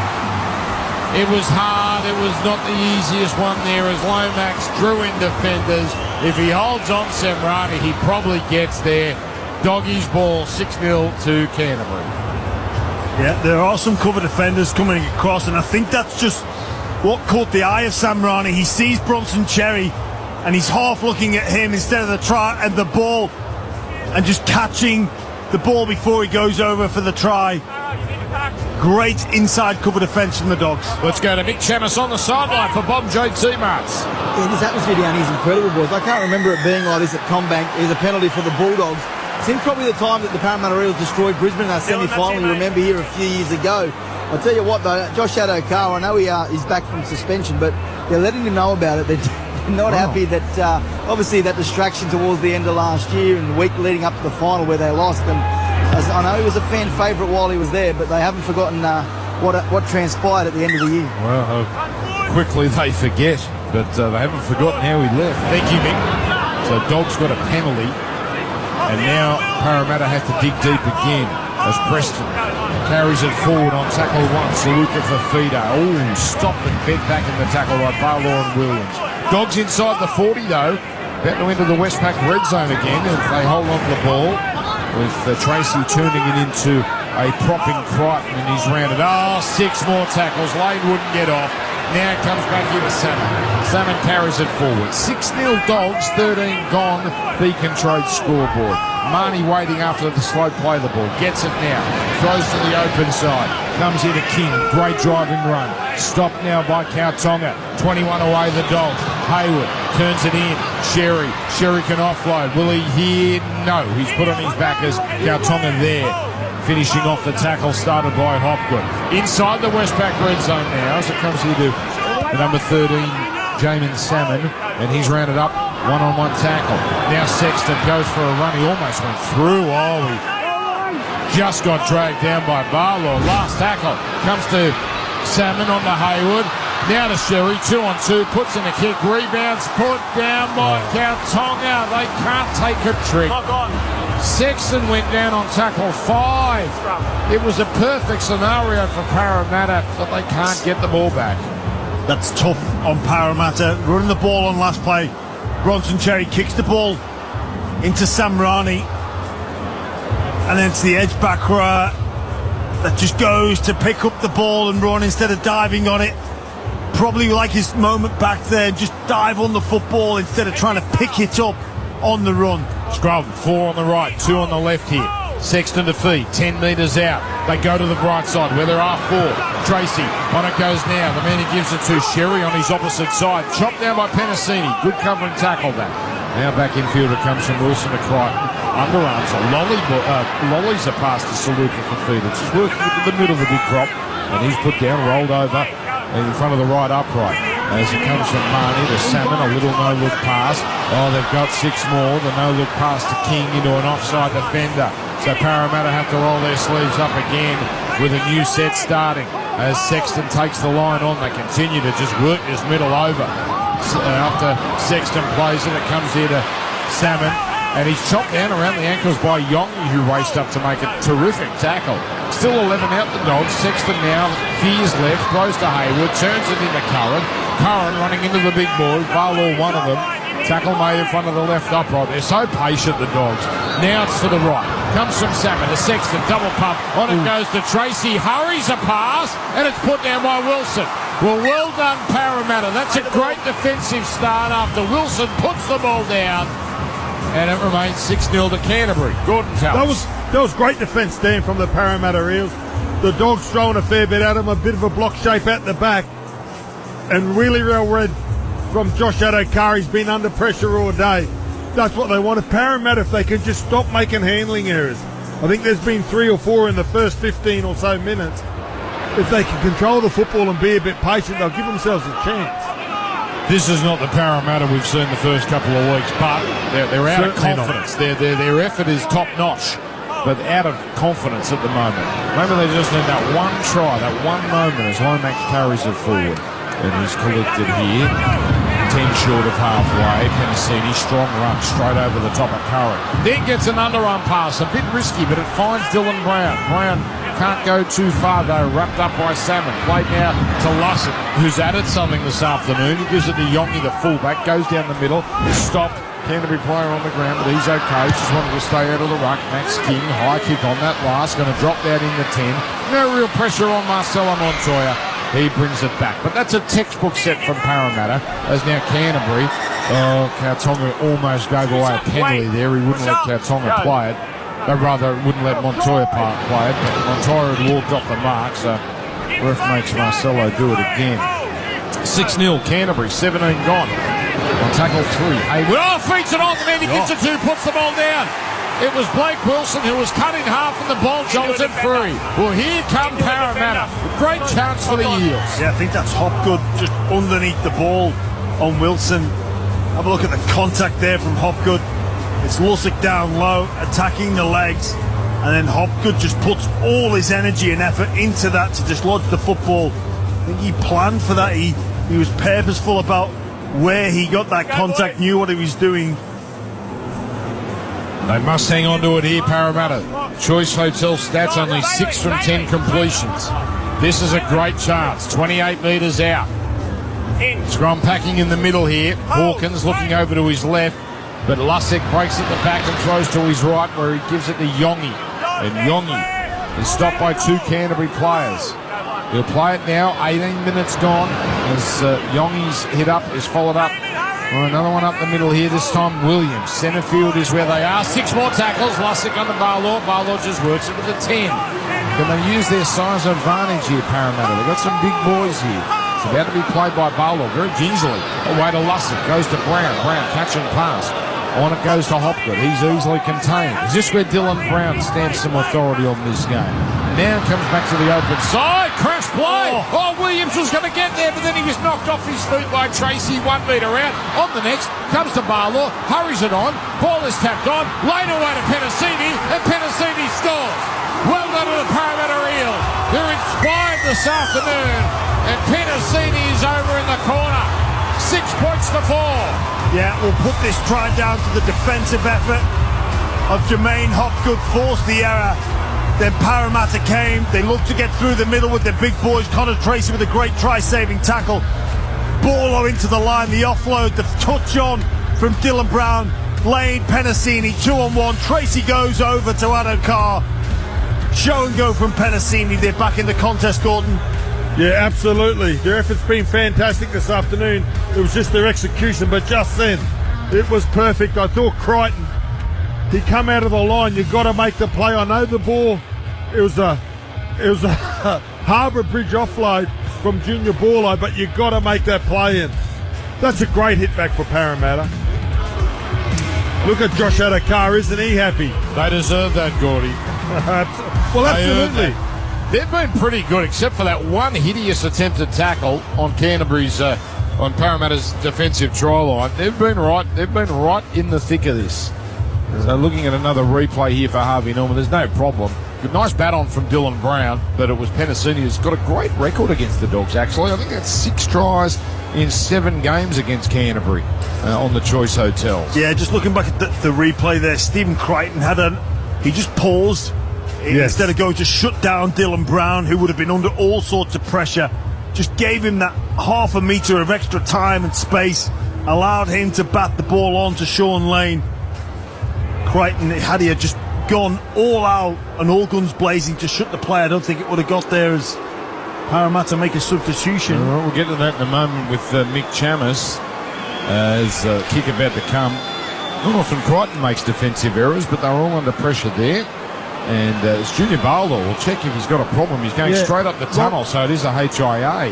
After 20 minutes, that's interesting timing, Gordon. Yeah, Dan, do you know what? It comes down to my BS today. Yes, I heard it. Parramatta were the masters of the 25-minute suspicious HIA. Here's Lomax. A Pertec kick predictor said 51%. Well, he grabbed his neck. Hey? I'm not a doctor. I'm not a doctor. Paulo grabs his neck after one of the hit-ups. All right. Triple M rocking the footy. Pocket even more savings at Bob Jane T-Marts. Want a free Bridgestone, Yokohama or Kumho tyre? Buy 3 and the 4th tyre's free. Plus get up to $150 instant cash back on selected tyres. At Bob Jane T-Marts, they'll look after you. Visit bobjane.com.au or call 13 26 25. You're so cynical, boys. Can't a bloke just come off for a HIA when he was supposed to come off for an interchange? Junior Paulo off the field, Joe Alpha-Hangawi. He's on the field now, taking the hit up from the kickoff. Yes, thank you, Mick, for Bob Jane T-Marts. Gordy, he was grabbing the back of his neck, which ain't exactly HIA. So Josh Curran on report, so it's a crusher, is it? That's what, a high tackle. Okay, thank you, producer Charlie. So high tackle for Curran. And Parramatta working it out here. 6-4 they trail. Right in the thick of this one. We've got a good Sunday Arvo clash. To be fair, just looking at the replay, it did appear that Curran's shoulder made contact with the jaw. But a tough guy like Junior Bowler, he made sure he continued on the play and played a role in that try. That incident happening in the setup to that. Okay, here it comes now. Wow, how he's done that. Well, Custer's amazing.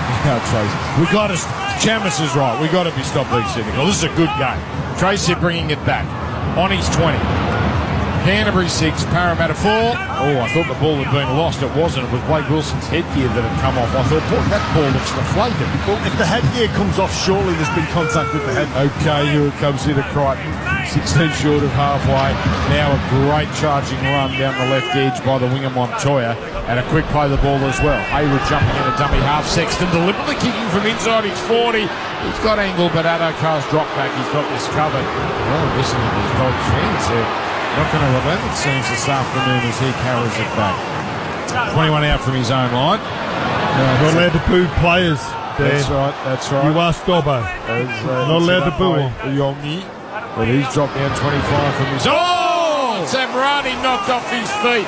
Curran giving him the lock. As now it's Lomax and he runs over Curran. Curran seems like he's in every tackle at the moment, good or bad. And Lomax will play it, 9 short of halfway. Lussick is running, and he's away. Oh, he almost broke free. Made it to the 40. Gets up, goes again. Ref said he wasn't held. This is a tremendous run. And now he'll be made to play it only 30 away. Wow, he's added some spark this afternoon. Now here it's Hawkins, the former Rabbitoh, puts up a kick looking for the contest. Samrani goes up and batted back towards Parramatta. Still the last, fallen on by Hawkins, and he's rounded up quickly, and that's a changeover. But Canterbury given everything they can handle right now. They lead 6-4 on the Beacon Trade scoreboard. Yeah, Dan, you mentioned the injection of Lussick and how he's been so impactful in this game in the opening 23 minutes.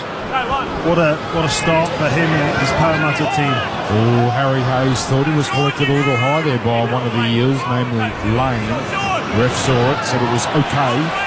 So going nowhere out of dummy half is Marnie. Mark is all over him. Followed up here by another short-lived run. This is King. Canterbury struggling to make meters. So Hayward's not waiting for the last. He's booting it from inside the 40 again. That's a good one. It's heading towards the end goal. Oh, hang on. Oh, rolling. He should have let it go, Yongi, but he brings it back. He takes the safe option, but instead of a 20-metre tap, he's going to play 5 out from his own line. Mick Chamis, what have you got there on the sideline, Bob Jane teammates? Yeah, did a little bit of investigative work to try and appease your cynics. So the Bulldogs had no idea what happened. I went over to the NRL, and apparently the trainer was the one who called for the HIA. Junior Paulo was hit high in that tackle from Josh Curran. It was put on report, but it was the trainer who did the on-field assessment, decided they go and test him. After 20 minutes. Okay, thank you, Mick. Correct. Here comes the Joe off-hand Gowie. I don't think we'll ever get Reedy back if Mick keeps on doing this. Hot water, and Mac is bringing us the footy. The footy has been terrific this afternoon. A kick here straight down the throat of Wilson, though, for Canterbury. Sees him bring it back towards 12 and halfway. So 2 tries in the first 24 and a half minutes. Saluka Fafita first, Penasini second. Now it's Crichton squashing the tackle. Parramatta player on the ground here. It's Lane. Crichton getting up slowly now. Now, is he milking this or is he hurt? He's staying down here. He's staying down. So I'd say milking at a dairy farm, Dan. Holding on the left ankle, Stephen Crichton. Let's have a look here. So he's gone down. No, there's nothing in that. And there's nothing illegal, it would seem, in the tackle. So I can see as Sean Lane just is around the legs. No hint of a hip drop. Absolutely not. And he's hurt. He's actually, it seems he's hurt. I mean, he wouldn't be milking this. There's no point.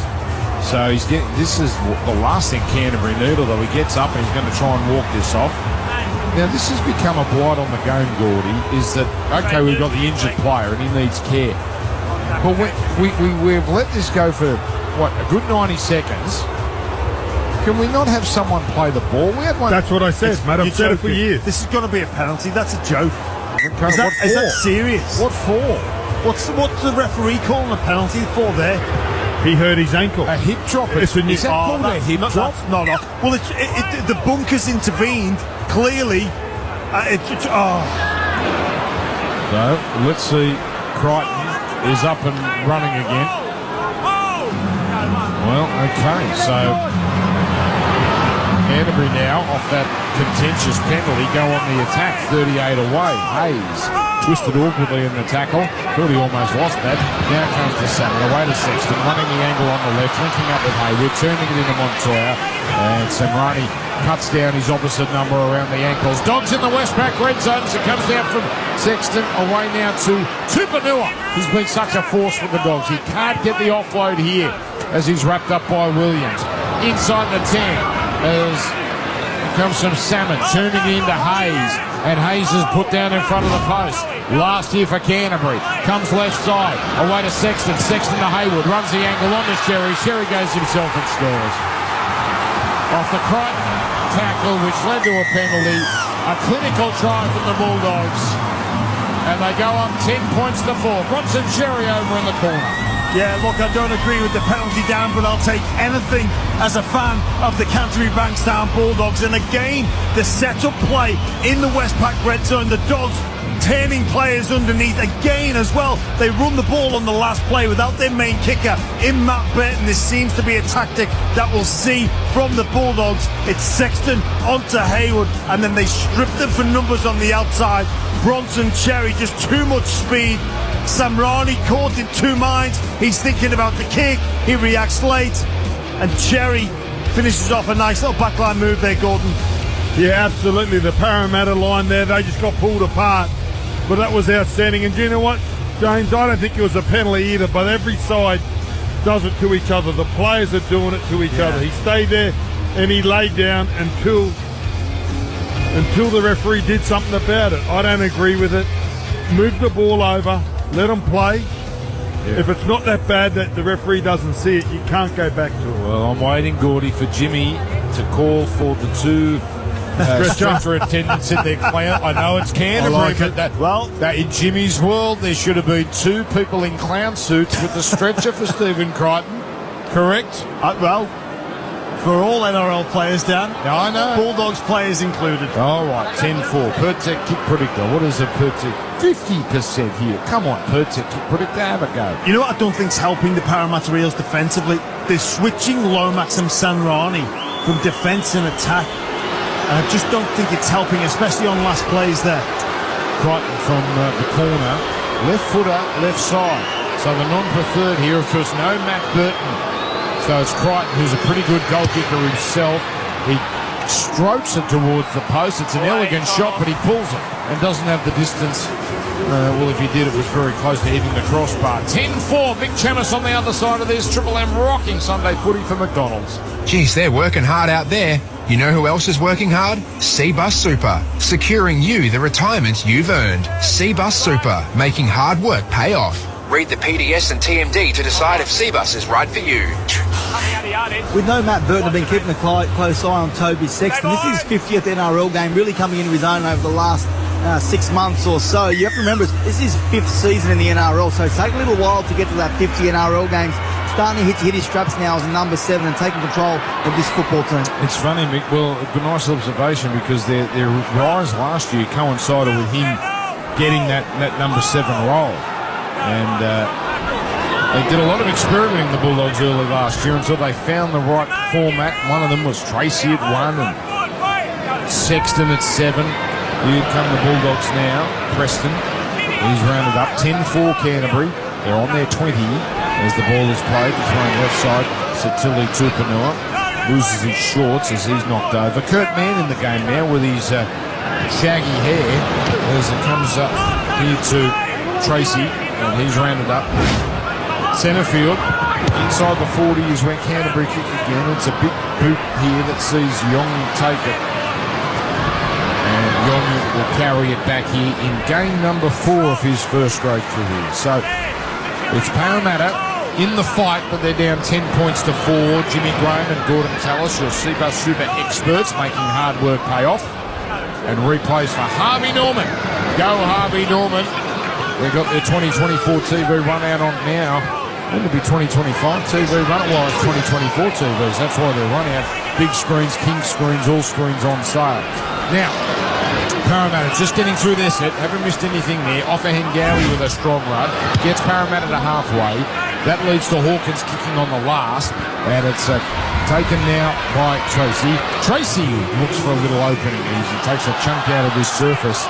And he's I'll tell you what, he was grabbed by the shorts. That could have been a penalty to the Dogs as he tried to get up to play it. Not happening. Montoya now goes across field to centre this for Canterbury. Chopped down around the ankles by Brown. Quick play the ball though. Gives Canterbury a little sniff as it comes out to the right side to Crichton. Crichton, who made a miracle recovery, is put on his back 10 short of halfway. 5 in from touch. And he'll play it now on the eastern side of this Combank Stadium, where Tracy at first receiver feeds it on to Harry Hayes. He's 5th run already on the Choice Hotels. He's running into the defence primarily Offahen Gowie. Here's Mann with a pass to Tupanua, and Tupanua makes the tackle. And here it comes now to the number 7, Toby Sexton. He kicks long. We've got some big news on Hinyabalo coming up. Just, what have you got there, Mick Chamis, as Parramatta bring it back? Yeah, I don't want to upset the boys in there, but Junior Paulo has miraculously passed his age. Oh, no. I thought he was gone. Is it Easter? It's a resurrection. As now it comes here to the former Bulldog, Matt Doorey. Matt Doorey is... You're right, Gordy. Everyone does it. It's not a shot at Parramatta. No. Canterbury milked it. Parramatta, they get their free interchange as well. Canterbury milking the Crichton situation. Now comes across here to Doorey. Gets over halfway. 9.5 to go first half as Doorey is rolled over by Mann. And Parramatta getting through another set. Here it comes to Hawkins. Putting up a high kick. Should be a contest. Lomax can't get near it. The Bulldogs blockers are doing a tremendous job, and Montoya catches it. But doesn't he keep on running straight into him, Dan? Doesn't he just keep on running and getting knocked off the football instead of stopping? The Dogs are doing a great job on him because they're getting in the road. Just keep on running into him. He should be a bowling ball and just skittle them like 10 absolutely, pins. I would be. Kamikaze style. Get a strike. See if he can get a strike. Or even better, a gutter ball. Get the bumper bars up. Absolutely. Here's Harry Hayes, followed up by Kurt Mann. This is where the Bulldogs usually shine. They've worked over the opposition middle for a while, and then they start to... Their energy players coming off the bench usually have a big say. But Parramatta with Yongi ran it up. It was a wonderful chase by Harry Hayes leading the way. Hayward and Tupanua there as well. 10-4 Canterbury on the scoreboard for Beacon Trade. Tradies, big jobs, small jobs, tough jobs. Beacon Trade, they've got the lighting, the fans, the electrical. As Samrani breaks past one, almost breaks past another, and then he's lost the ball. Curran brought him down. Samrani went down awkwardly, and what was promising for Parramatta now turns into a big Canterbury opportunity.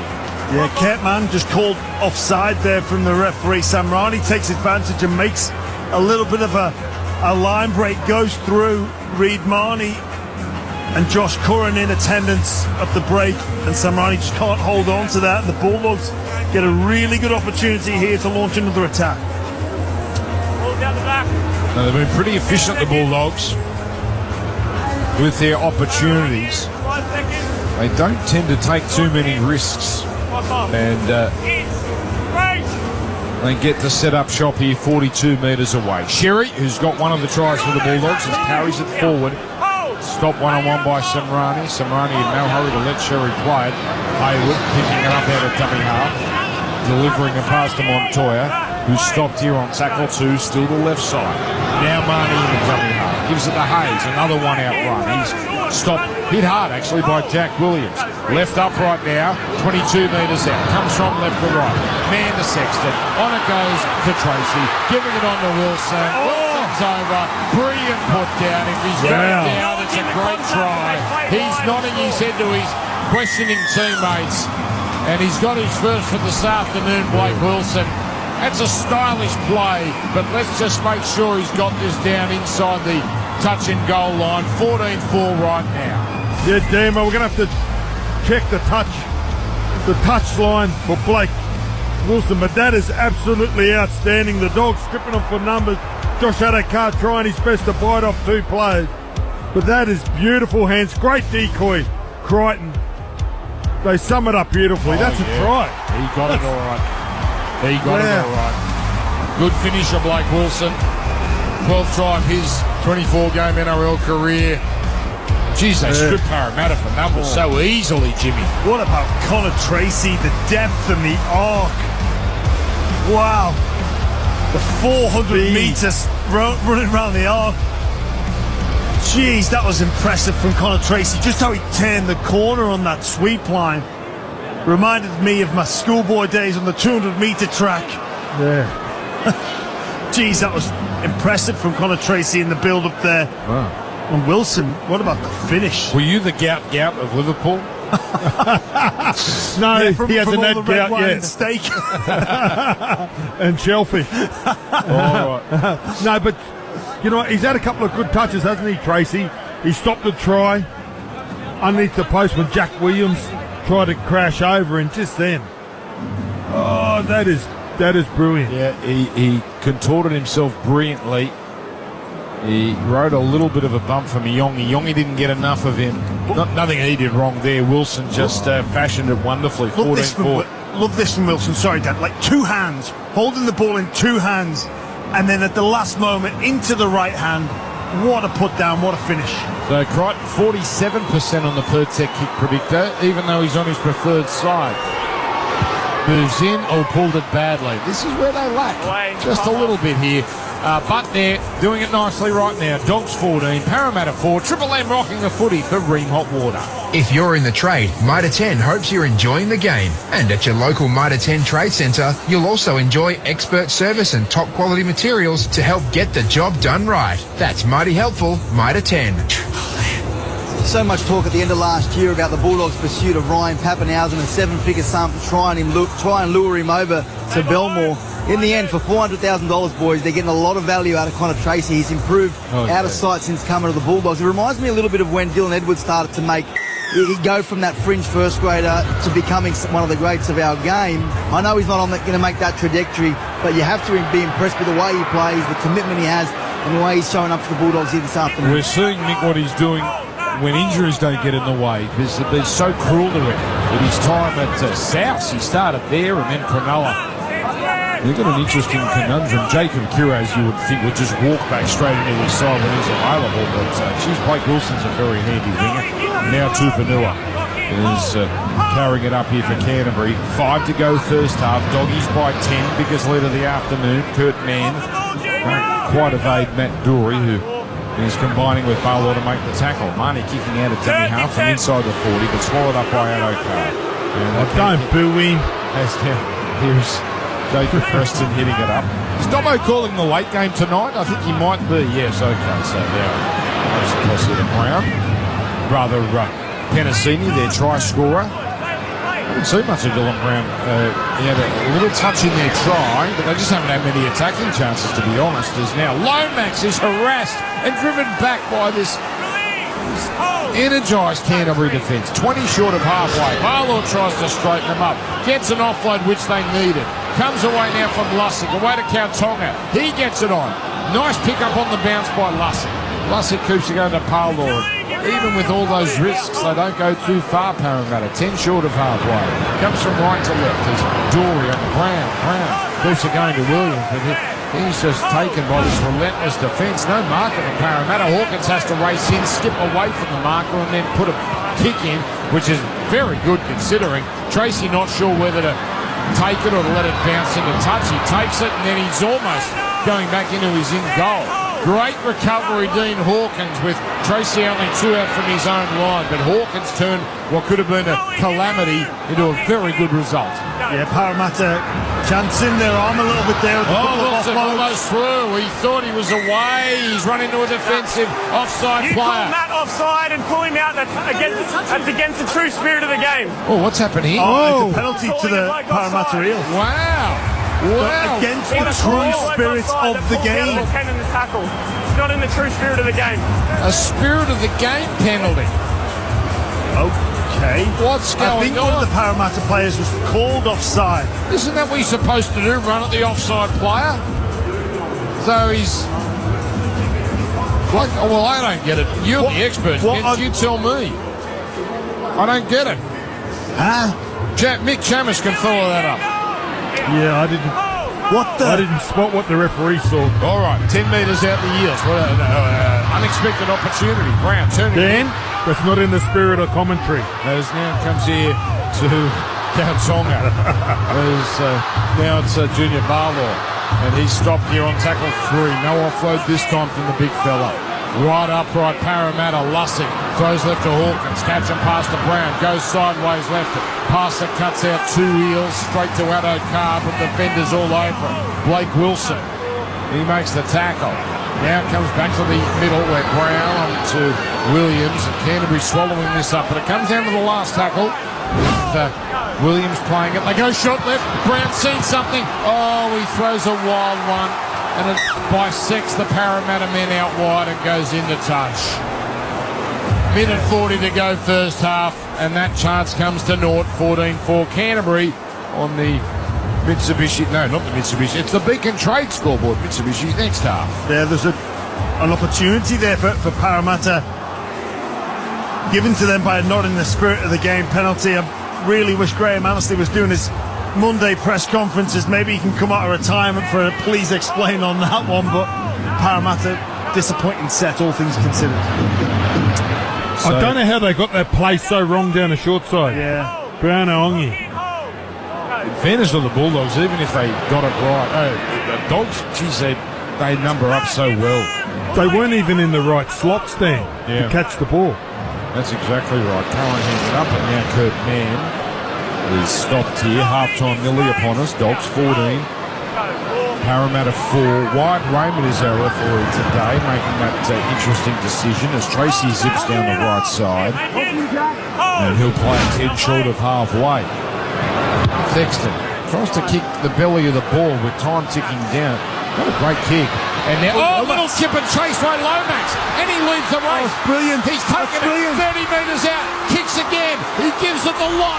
Needs a great bounce. Bounces straight up in the in-goal. And it's batted back by Hayward over the dead ball line. That's a sensational play that deserved a better result. 14-4 Canterbury. Lomax chipping and chasing from 30 out from his own line. That's Phil Blake stuff. Jimmy Graham, that's your free play. Without the sixth again, that's the free play. That's what we want to see. It didn't eventuate to anything, but how good is that to watch? That was brilliant, inventive stuff from Zach Lomax. He looks a frustrated man. You know, the four Bulldogs back there, they're so good.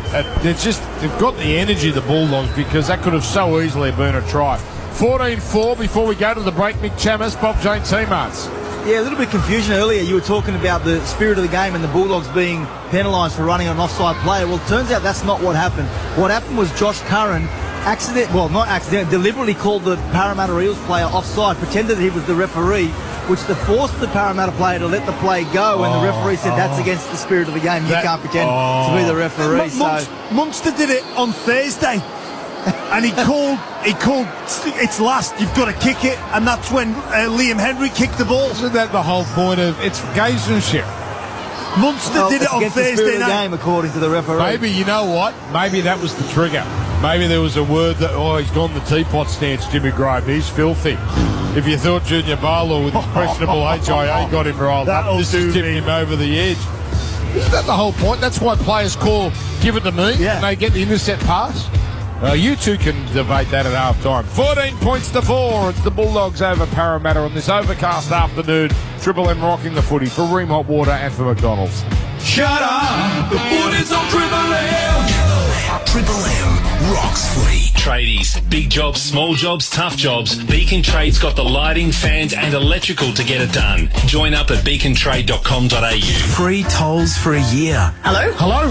Yes, I'm speaking. You have won the tolls for a year. The Eels are paying your rent. We are paying your ends, brother. How good is this? Yo, Beyonce. Triple M's Pay Your Ends. Free tolls for an entire year. Tolls for a year. Exactly. The Triple M toll booth opens with Triple M breakfast tomorrow. Let's do it. And right across the day. The Eels are paying your rent. On 104.9 Triple M. Hello. Frank Walker from National Tiles. The famous National Tiles Spend and Save is on now. Spend $4,000 and we'll only charge you $2,750. Spend $2,000 and we'll only charge you $1,450. Or spend $1,000 and we'll only charge you $750. Yes, the more you spend, the more you save at the National Tiles famous Spend and Save. But you'll have to be quick. So rush into a National Tiles store near you or go online at nationaltiles.com.au now and save. Tradies, while you're getting behind the footy, Beacon Trade's getting behind you, helping you light the homes of Australia. Partner up with Beacon Trade at beacontrade.com.au and let's make light work. You know, Jax, when it comes to investigating, it's all about the rule of fours. Fours, Sarge? 1 is observation, 2 is intuition, and 3 is pattern. So, what's 4? Consistency? Nailed it again, Jax. Just like Budget Direct. CanStar's Insurer of the Year, a record 4 years in a row. Insurance solved with Budget Direct.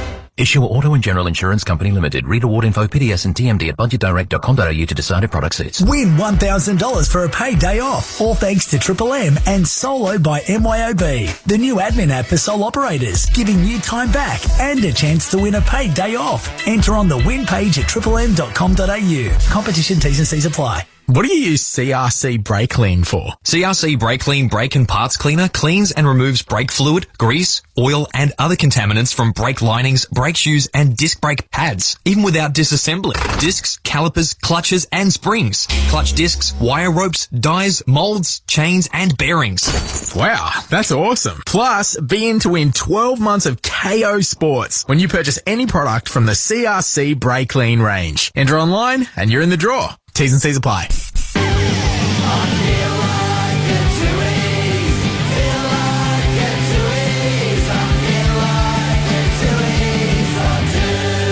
Tooheys and June Rats, making pubs rock again. At Bunnings Trade, you can load up on landscaping. Grab an AEG 18-volt brushless line trimmer kit with a 4 amp hour battery and charge at just $399. Plus get a bonus 5 amp hour battery or edger attachment via redemption by March 31st. See website for details. Shut up! The footy's on Triple M! Triple 80s. Big jobs, small jobs, tough jobs. Beacon Trade's got the lighting, fans and electrical to get it done. Join up at beacontrade.com.au. Good Sunday afternoon clash. Parramatta are giving a full-throated effort here, but right now it's Canterbury 14-4. We've had a couple of very strange things happen during that first half with Stephen Crichton receiving a penalty for a hip drop that no one can see. We had a HIA that got these two hot and bothered, and then right at the end a spirit of the game penalty because a Canterbury player had the audacity to try and fool the Parramatta player into thinking he was the referee. Yeah, sounds like genius to me. Anyway, Gordon, tell us, Jimmy Graham. It's so good, isn't it? Parramatta's having a red-hot go here, but Canterbury right now, it's just a bit too much class. Yeah, they were just... Obviously, the ball controls, the patience that they showed. Obviously, everybody knows how hard the Dogs work in defence. But Parramatta haven't gone away. If they can control the footy and get the kicking game on and a bit of X-factor, what we saw late there with Lomax just backing themselves and getting their quality players into the game, I still give Parramatta a chance. They've had a red-hot crack today. Their effort's been great. Their execution's been poor. Yeah, minus the opening couple of sets where they just allowed Sissoko Fafita to stroll through their middle defensive unit. Parramatta have been up for the fight. Yeah, they've let themselves down with some execution at times. But the Bulldogs have been made to work defensively. They've tried their best, Parramatta, but just, a few moments of class. One, Connor Tracy round the corner, which put away Willison with a fantastic finishing, and then Cherry on last play.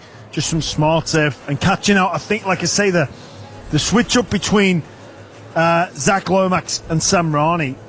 Zach is defending on the wing but attacking in the centre, and I think it causes more confusion than necessary. But we've got a really good game on our hands. Half time 14-4. Yeah, it's not over by any stretch. Got to score first. I know it's obvious, but a team so low on confidence, Parramatta, they have to score first. Yeah, otherwise it could actually get ugly. Well, because they're having a go here and they're down by 10. Yeah, and they're putting a lot of effort in, which is more to be said than some of the performances in the opening two rounds.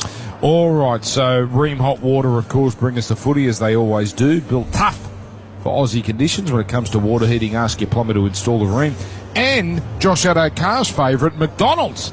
Maybe he got the surprise fries, which are back at Macca's with a 1 in 3 chance to win millions of prizes. I remember once, I think I've told this story on here before, driving out, there's a big game, it was Dogs Roosters, big game, like it was their meeting in grand finals, and I think Dogs might have won a thriller, and I'm driving home because I had to stay and do the dressing room interviews, and I look over to my left and it's the Mark O'Mealy family. Mark O'Mealy, partner and 2 kids, and they all bite into a Big Mac each at exactly the same time. It was like a scene from a movie. The O'Mealys eating McDonald's after a win, a well-earned Big Mac for the O'Mealys. Anyway, that probably story wasn't as captivating as I thought. Triple M rocking the footy on a Sunday afternoon. We've got a good one coming up. Manly versus Canberra, with Dobbo calling that one, along with Josh Reynolds and Ben Teo. But we'll be back right after this. Shut up! The footy's on Triple M! Triple M rocks footy. Thanks to the reliable Mitsubishi Triton. Nothing can frighten a Triton. Now, if you need a break from giving your mates that may be a little hard of hearing a play-by-play, send them to Specsavers. The hearing experts at Specsavers Audiology can help them rediscover the joy of everyday sounds. And I guess, well, maybe we count in those everyday sounds. Yeah, of course we do, Dan. Don't leave your teammates on the sideline. Get everyone back in the game with Specsavers Audiology. Book an appointment at specsavers.com.au/hearing. Free tolls for a year. Hello? Hello? Yes, I'm speaking. You have won the tolls for a year. The Eels are paying your rent. We are paying your ends, brother. And how good is this? Triple M's Pay Your M's. Free tolls for an entire year. Tolls for a year. Exactly. The Triple M toll booth opens with Triple M breakfast tomorrow. Let's do it. And right across the day. The Eels are paying when you're around. On 104.9 Triple M. Trust is crucial for any tradie. Trusting your tools to nail the job. Trusting your team to deliver top-notch work. Hey, mate. And of course, trusting your best mate to lend a paw. For insurance, IMAR has been trusted by tradies for over 35 years. We work hard finding you the right cover, chasing your claims and getting you back on the job fast. For tradies insurance you can trust, give IMAR a whistle on 13IMAR. They're the tradies, mate. That's IMAR.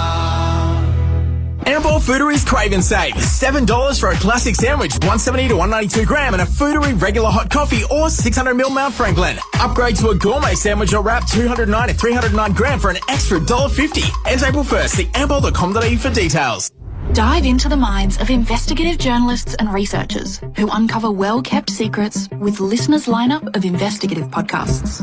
Tune in to the latest series of Crime in Focus Killer Charm to uncover the pattern of manipulation, greed and control that follows a suburban grandmother accused of murdering her ex-partner. Crime in Focus Killer Charm. Download the Listener app and listen for free. Listener.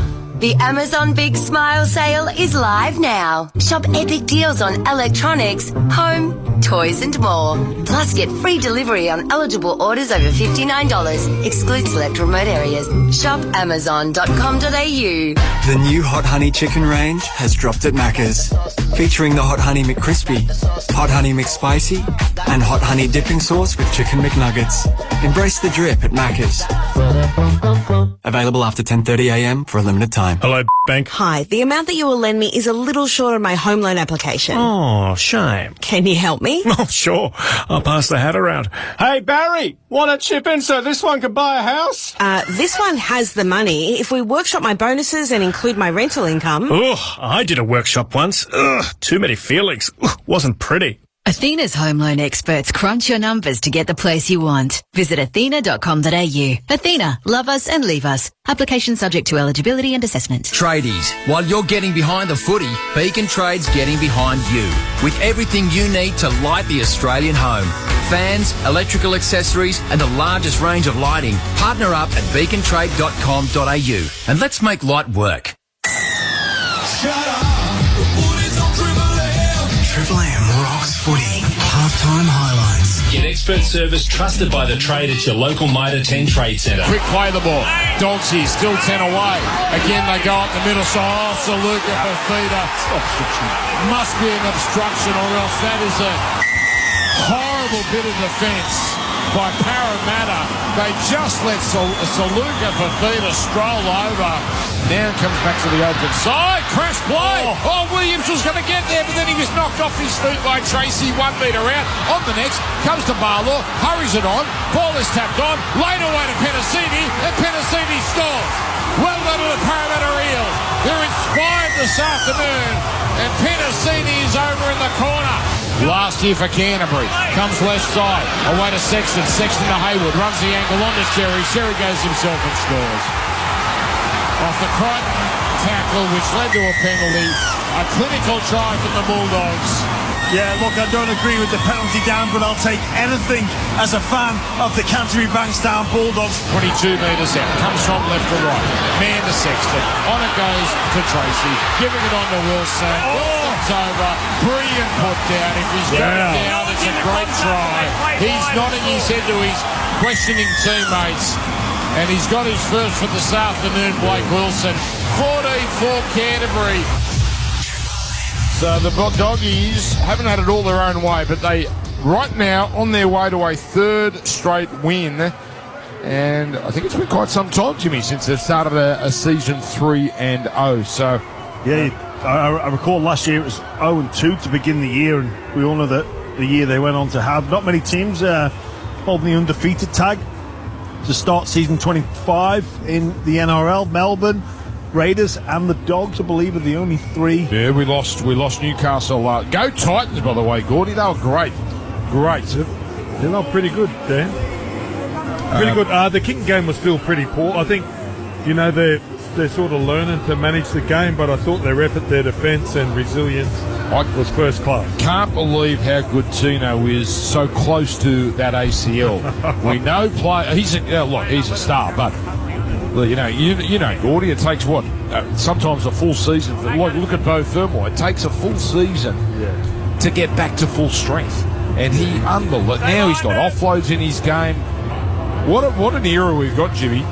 Payne Haas, Tino Fa'asul-Malo and Terrell May. One of them is the third best prop this year. Only the third best prop this year. Hold on. Who else you got there, Gordy? Harpenay. Well, Harpenay's only played one game. But you're right. I'm not saying... I'm just saying, Harris. Hayes knocked off his feet after the kickoff. I was just talking about the first few games this year, Gordy. Okay. Now, Penasini there came off second best there. Was a bit wobbly. He was part of that tackle that knocked Hayes off his feet. And it was the shoulders of Penasini and also Williams knocking Hayes over. But Canterbury now working it up here on tackle 4. Kurt Mann working it upfield, where he's stopped here 20 short of halfway, running to the southern end in the second half. Parramatta towards their leagues club as Curran is rounded up here. Hawkins left in the ground briefly, but he seems okay. Last, a kick here which looked neither here nor there, but it turns out to be a great one because it bounces and bounces, and Addo Carr then dribbles it behind him. He recovers the ball, 12 out from his own line. So Canterbury on the front foot early in the second half, leading 14-4. Yongi carries it forward, and Michael Chalmers, Mick Chalmers down to you on the sideline for Bob James Seamarts. Yeah, half-time update for Jason Riles. He's pretty pleased with his team going toe-to-toe with the Bulldogs. Wants a little bit more out of them in terms of their completions. He said if we just complete a bit higher, we'll stay in the armrest. So as for the Bulldogs, Cameron Ciraldo, emphasis on Zach Lomax, making sure they don't let him create something out of nothing. And just an update on the player who was fooled before half-time by listening to Josh Curran. It was Matt Dury, boys, former Bulldogs player, listening to his old team. Well, that makes it even better what Curran did. All right, so Parramatta just shy of halfway, where the kick comes from Hawkins. Hawkins has been very steady, hasn't he, gents? He's been a very solid number 7 as Montoya braces himself for contact as he steams into Dylan Brown and Dory there as well.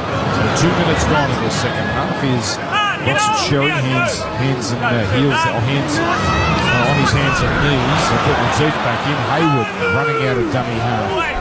On the next play, gets to within 10 of halfway. 3 tries to 1. Tracy zipping out of dummy half, veering sideways right. And he's collected by Williams and Dylan Brown. Play back now to Marnie. Goes the right side again onto Preston. And haven't seen much of Preston with the ball. He's stopped here eventually, just inside Parramatta territory. Sexton gives this the lock as it's taken right on the try line by Yongi. He brings it back. Wonderful Bulldogs chase. There were 4 of them. They umbrellaed Isaiah Yongi. He couldn't get it on. And now the Eels start from inside their 10. They're just tightening the vice, the Dogs. 14-4 they lead, with Lomax carrying it forward on play 2. Lussick onto Addo Carr looking for work. And he skipped out of the market defence, but then chopped down here by Marnie on the next. A loose pass. Finds Williams on the left edge on the bounce. And Canterbury's energy is really starting to tell on Parramatta here. Williams goes nowhere. Lussick, smart again, sees they're going nowhere, so he puts in a kick from marker, and he's found a little bit of open space. Taken now by Tracy, running down the left edge, and he's made the play. 10 out from his own line. Dogs 14, Eels 4. Montoya now almost to halfway. Yeah, great kick and chase from the Bulldogs to put on a strong defensive set. Lussick just coming up with a great early kick, but the Dogs over halfway already, and some concerning signs in this second half. The Parramatta is all falling off a number of tackles. So now it's Kurt Mann, who is flung into the ground awkwardly. That was a strange tackle from Williams. No, that's not a penalty. Yeah, it was weird, Gordon. It looked dangerous. It just looked strange. Yeah, he just picked him up and tried to turn him around. He dropped him like a laundry hamper. I don't know. It just looked odd. Yeah, but it doesn't mean it was. No, I'm with you. Like, he doesn't have his hand underneath the leg.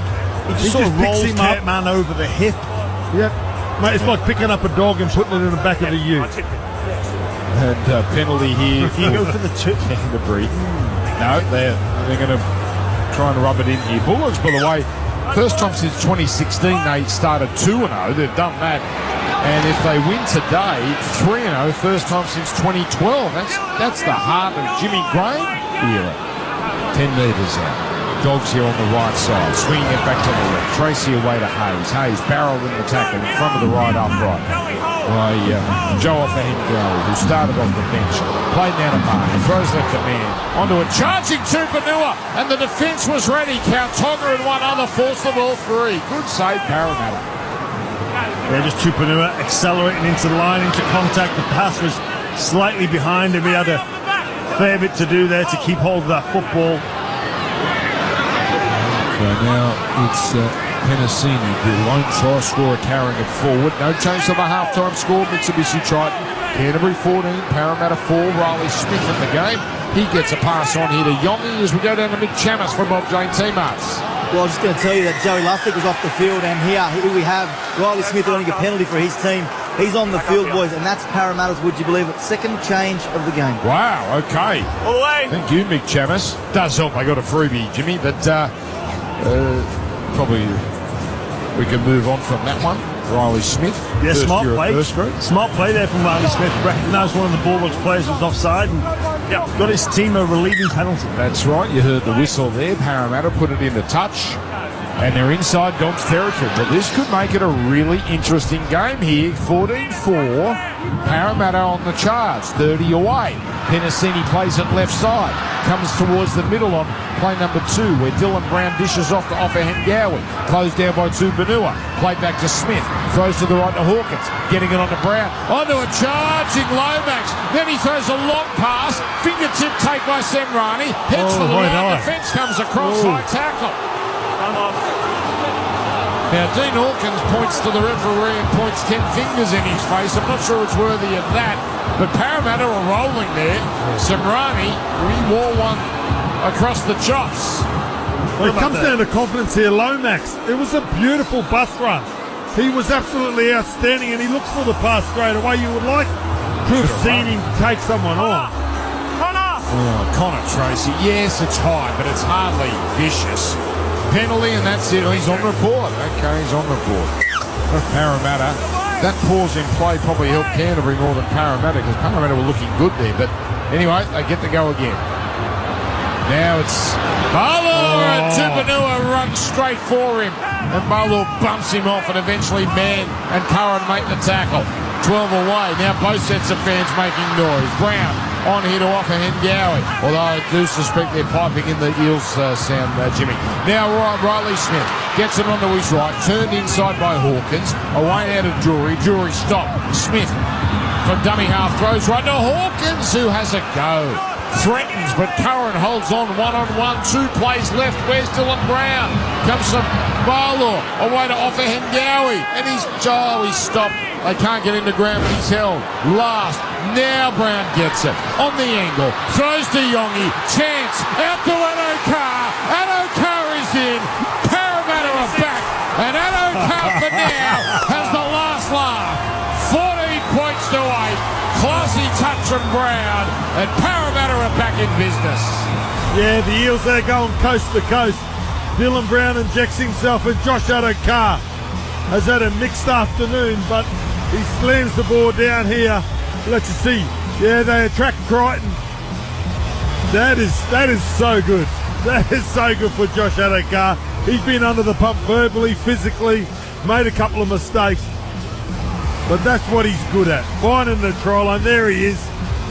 Getting into the Parramatta crowd and the Dogs crowd. Yeah, let's go, brah. How good is that? He is so excited to get the 4-pointer in his first game for the Parramatta Eels, his new club, and he's letting the Bulldogs fans know all about how much that means to him as well. Once loved on the streets of Belmore, they've booed him every touch, and he has every right to celebrate, and Parramatta are back in this one. Well, 14-8. Talked about Brown had a nice touch, but all class Isaiah Yongi, a beautiful floating cutout ball. Wilson jammed in, and Addo-Carr gets that one down. His first game for Parramatta, his first try for Parramatta. 141 first grade tries in 180 games. A stellar career. Came to an abrupt halt at the Bulldogs. Now the kick at goal. Per-tech kick predictor 47%. This is a big one here for Lomax. Missed the first one. left touchline, right-footed kicker. Here he comes, Zach Lomax. To the northern end, moves in, starts it way out right, coming back again, but no good. So that's 2 misses for him. Goal kicking tough this afternoon, only one all afternoon, one way or the other. Mick Chamis down to you on the sideline, 14-8 Bulldogs.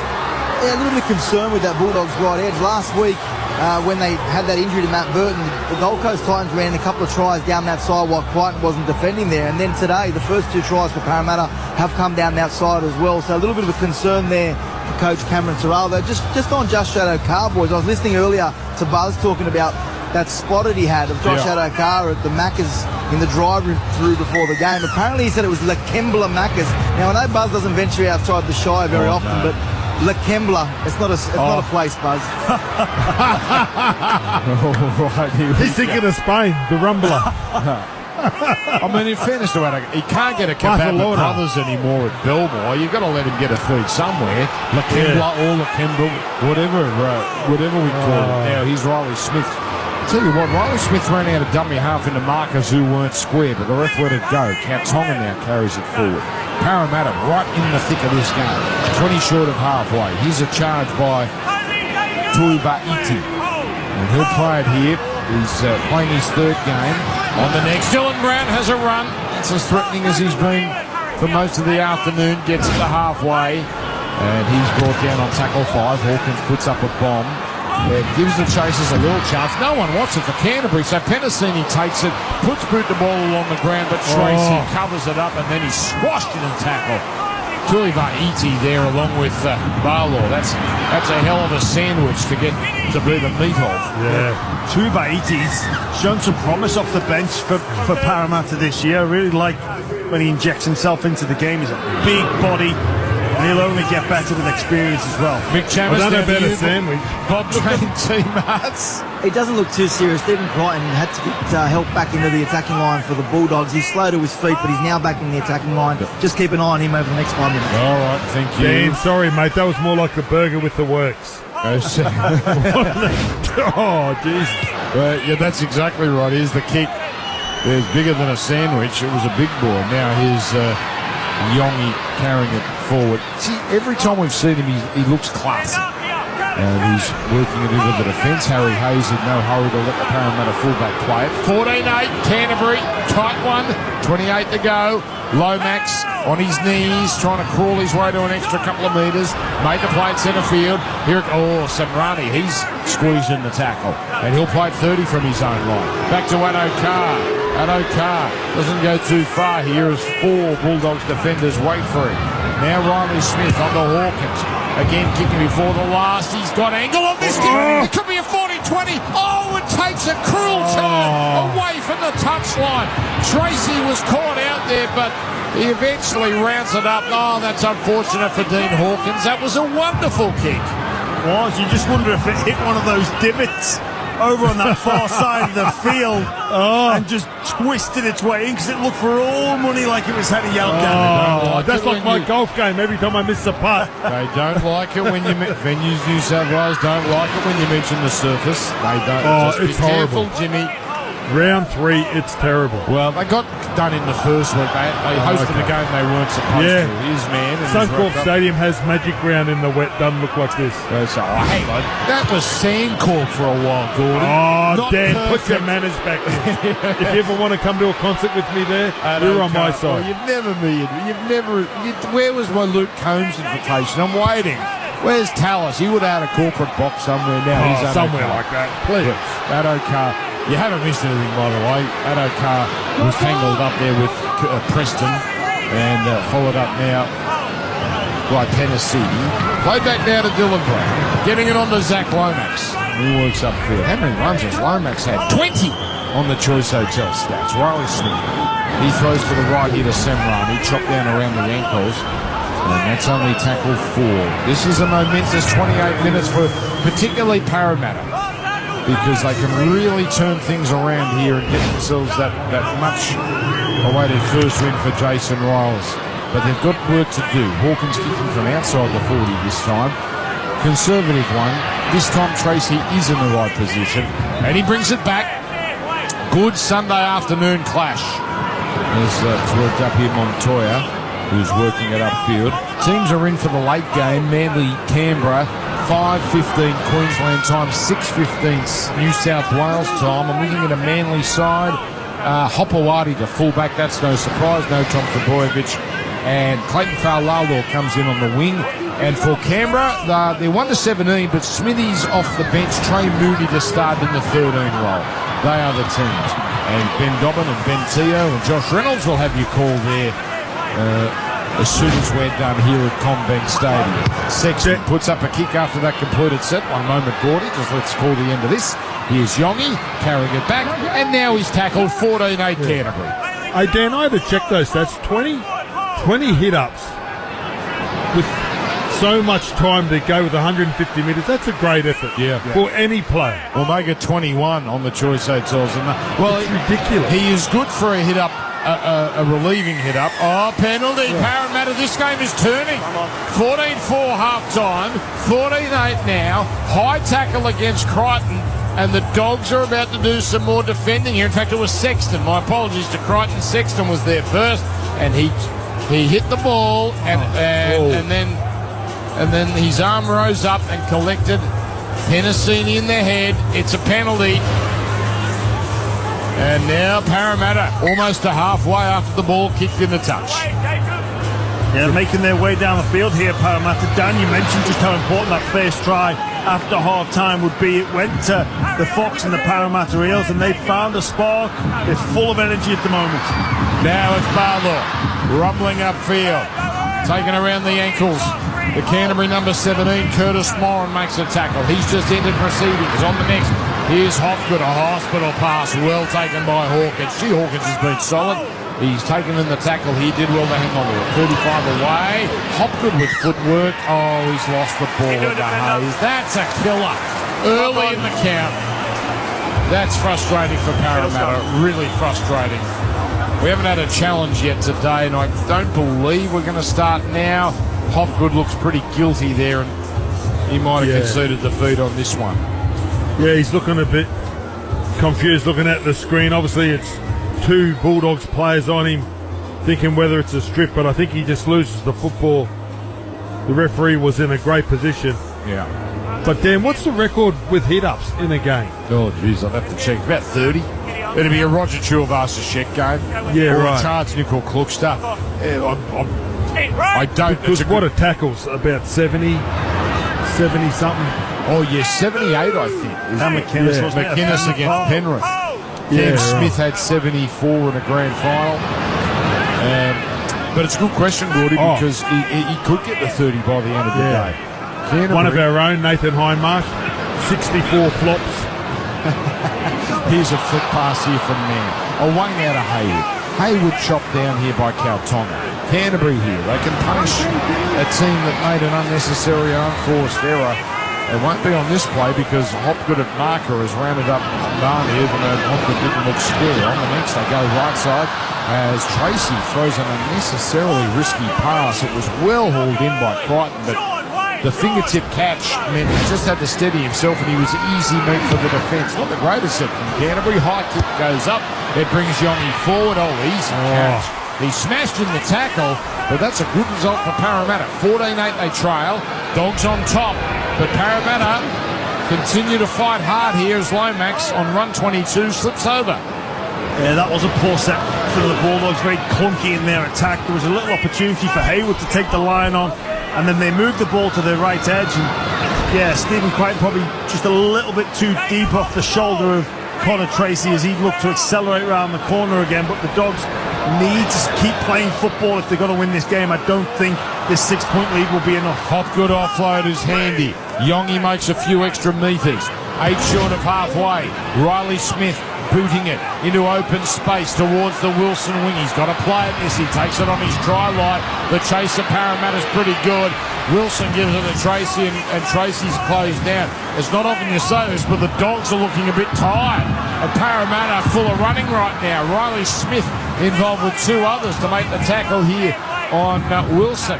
And then 10 out from their own line. Montoya goes nowhere. Oh, this is spirited stuff from Parramatta. But can they get that next try? Here's a hit up now from King, barely up to the 20-metre line. Deep in their own territory, the Bulldogs on tackle 4. Comes across to Tracy. Goes down the middle, a relieving run, but that's tackle 5. They're going to need a big one here. Sexton kicking on the run. It's not bad, but it's straight to Yongi. Takes it on his 20. Runs to the 30 as he veers right, and now he's taken in the tackle, and he muscles his way to the 40. This is good stuff from Parramatta. 22 minutes to go. Now Lomax, 23 runs into the defence here. He'll get the 30, Gordy. Now it comes out left side where Brown feeding it on to Penasini. And Penasini rolled over with King last to get off here in the tackle. The big fella, Tuivasa-Iti, he's a giant. He carries it to the 40. 2 needed to bring him down. Play back to Smith on tackle 5. To Hawkins. Hawkins out to Brown. He ducked under a high one there from Curran. Given the all clear that tackle. Down in back play here is Kautonga, and has it been taken off the ball? It's just incidental, mate. It was the ball. He said it's fine, it's clear. Kautonga came underneath Dylan Brown, and as Josh Curran goes to make an attempted tackle on Dylan Brown, his legs flail behind him. This is purely accidental. What is he grabbing his head for? Surely his legs are worse. The 60-minute HIA, Jimmy, after the 20-minute HIA. Is that what you're bad for? It certainly didn't appear. There was contact with it. You know what? Chamis is right. You two are cynical. Down to you, Mick, on the sideline for Bob Jane T-Marts. Unless my ears are deceiving me, I'm pretty sure I was listening to Sunday Cindy on the way in, and Gordy was talking about how irrelevant run stats were. But anyway, that's hang on. okay. A bomb's been put up on the last, Mick, and it's bounced off the head of Lomax backwards to Parramatta. It comes across on a long 30-metre pass, is flung here to Penasini, 20 away. He hurries a kick that just dribbles off his boot, and Canterbury cover it. So the Dogs come away with it, but they are barely holding on here. They need a penalty. I will correct you, my little mate from Lakembla. I said run meters, not runs. Run meters. That should have been a penalty there. Josh Addo-Carr laying in the play the ball. The ball touches his legs. And it stalls the play. How that isn't a penalty is beyond me. Okay, is the ball now with Max King. And he's run into Kautonga. That 4 into 5. That'll do me.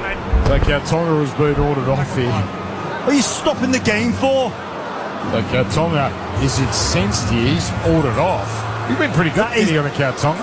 But Jimmy, come on, we've got 21 minutes to go. No, but he laid down with his head.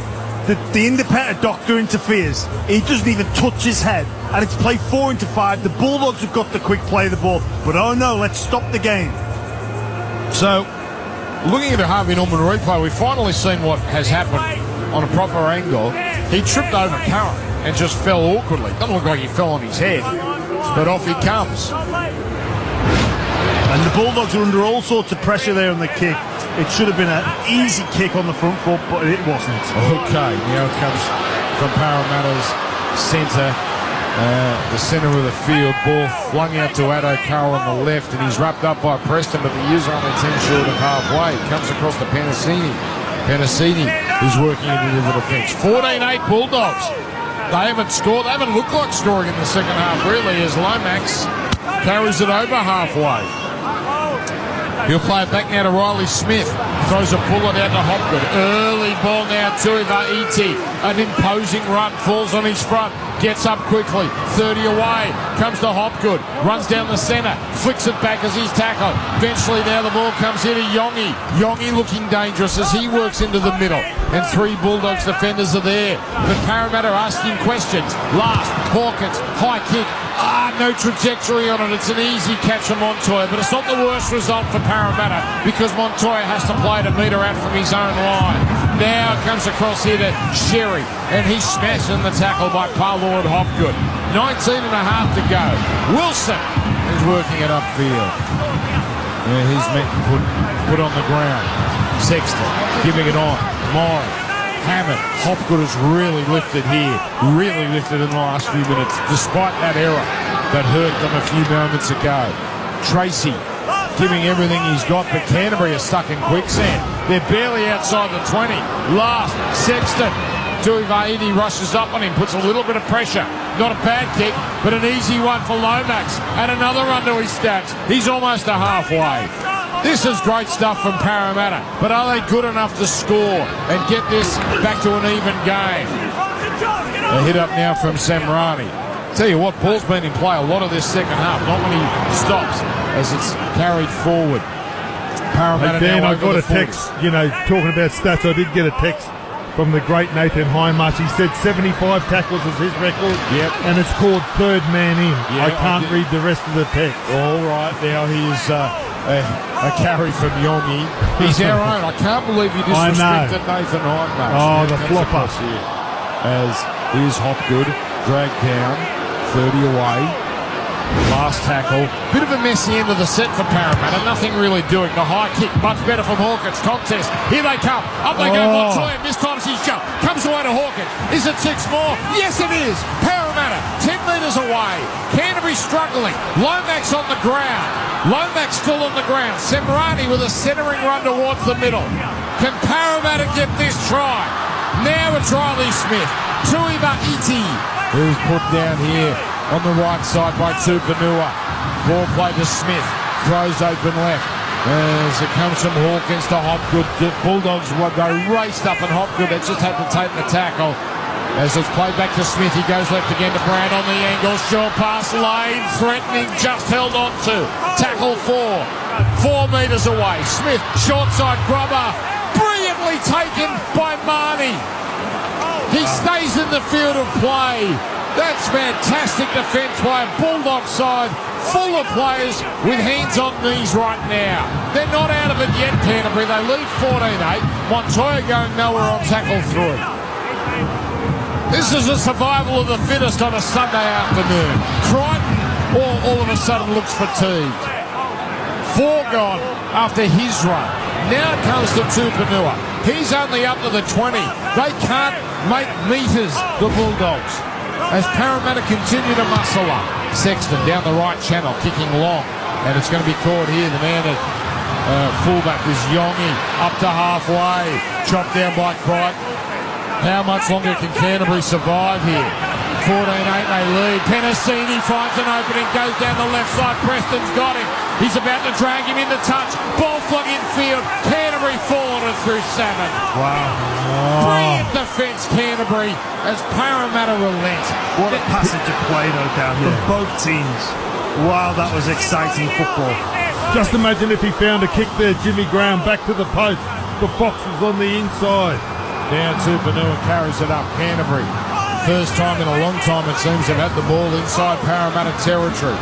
16 minutes to go. Wonderful Sunday clash.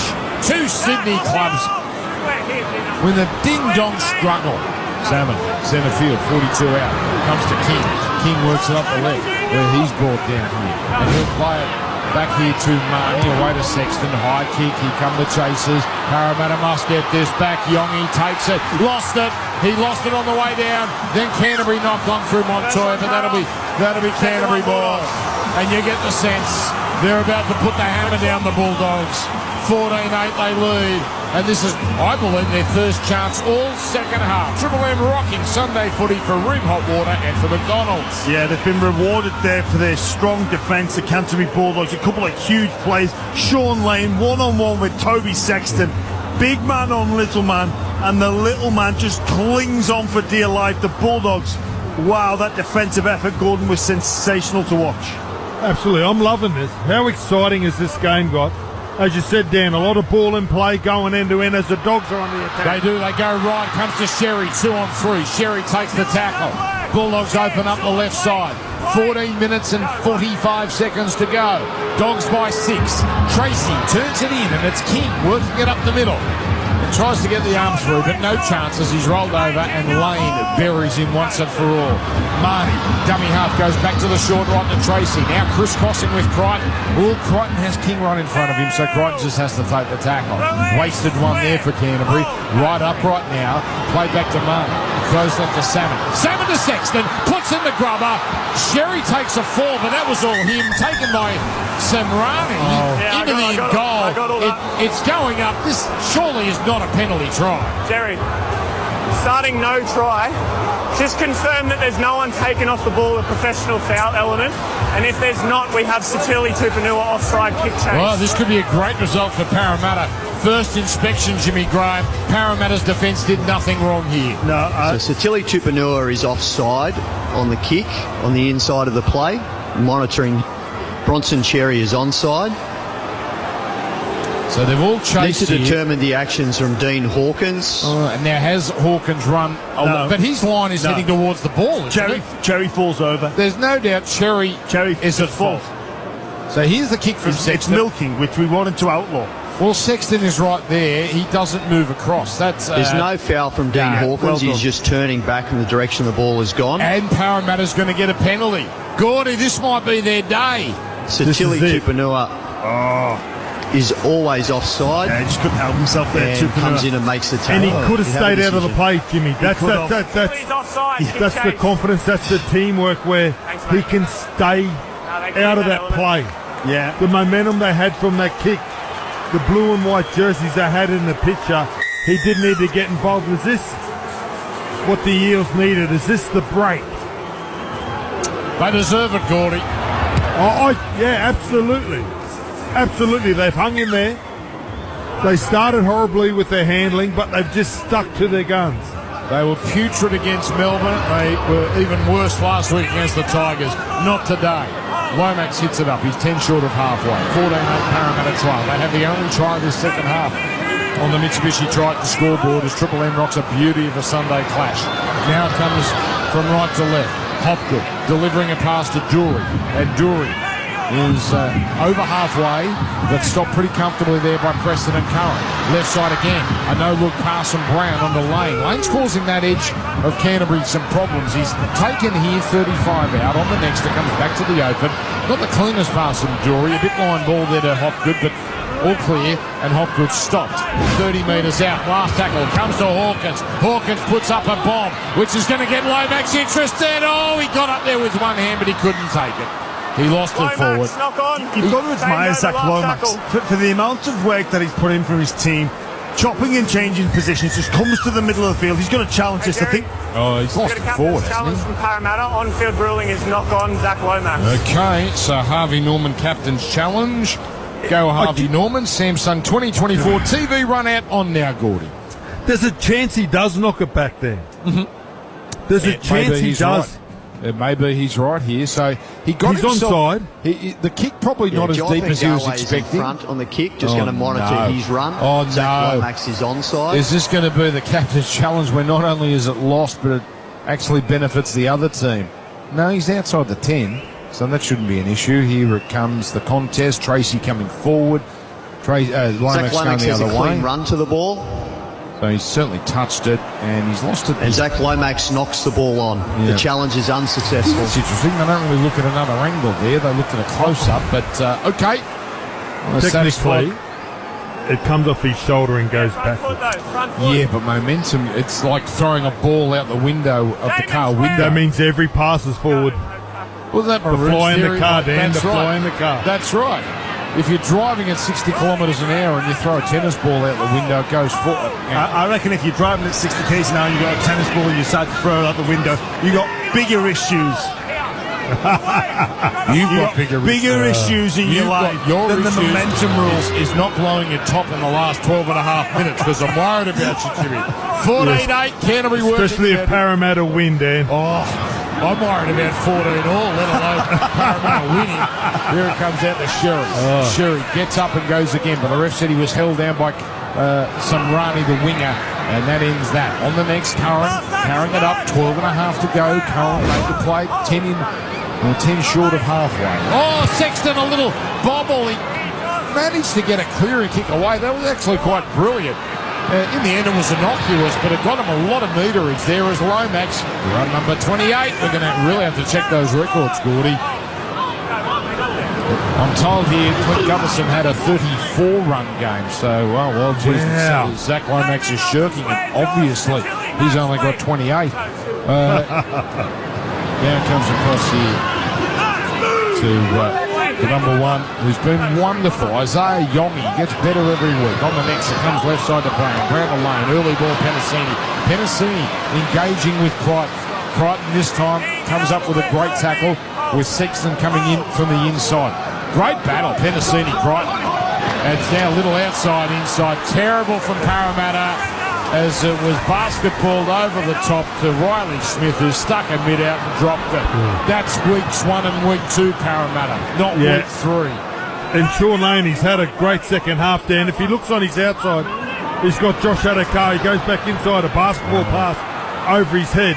It wasn't the play that he wanted. He'd love to have that again. Expert comment, Seabus Super. We'll go to Mick in a second on the sideline, but let's stick with this because Canterbury are pressing.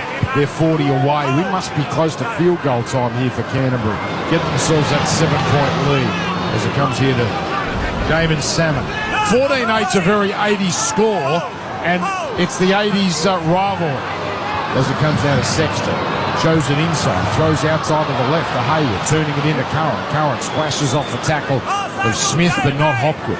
Hopgood's had a tremendous second half, even with a knock-on. Last Sexton, no field goal, puts up a kick. Crichton's going to put pressure on, coming down on the try line. And taken by Lomax. It was courageous, but Crichton's chase was excellent. And he barrels Lomax back into the in-goal.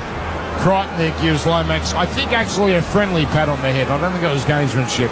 Good respect between those two. Dropout coming. And if Parramatta don't get this back, it's going to be hard to see them holding on. 14-8 they trail. Now we go to Mick Chammer's sideline.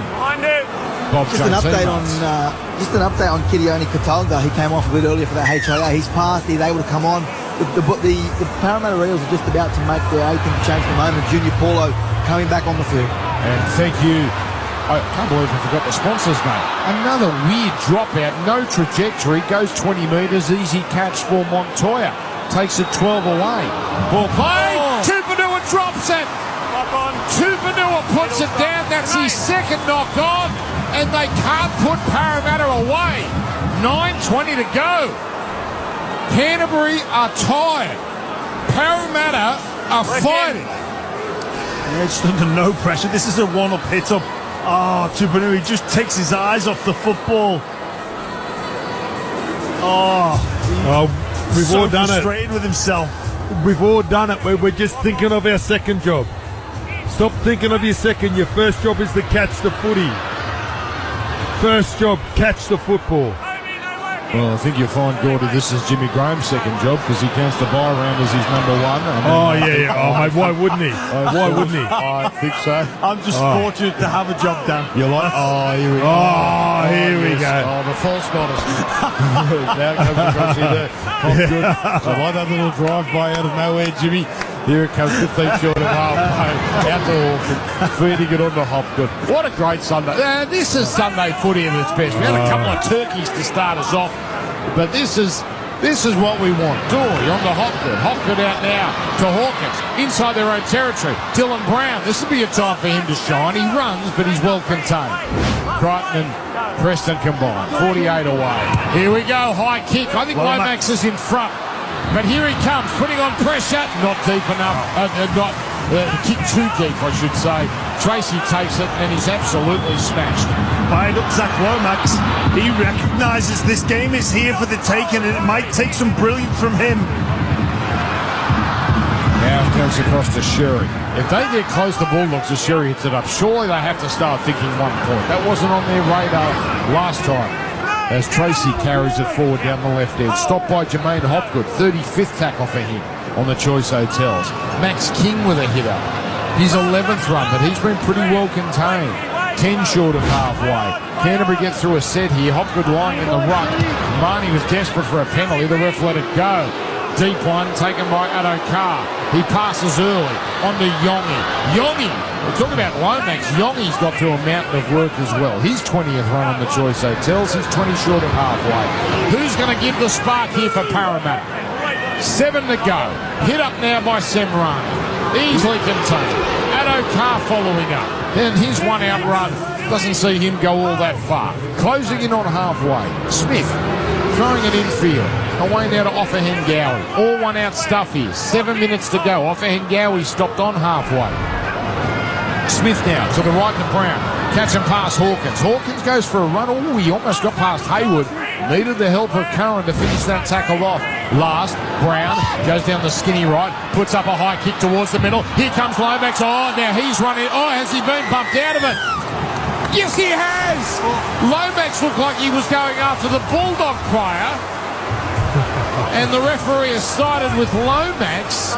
Lomax went a funny direction there, and Canterbury are going to challenge. Hey, Jerry, captain's challenge. Firstly, is he onside? From the Bulldogs, the on-field ruling is S for No. Damon Salmon. And Damon Salmon runs into his. He leaves his line.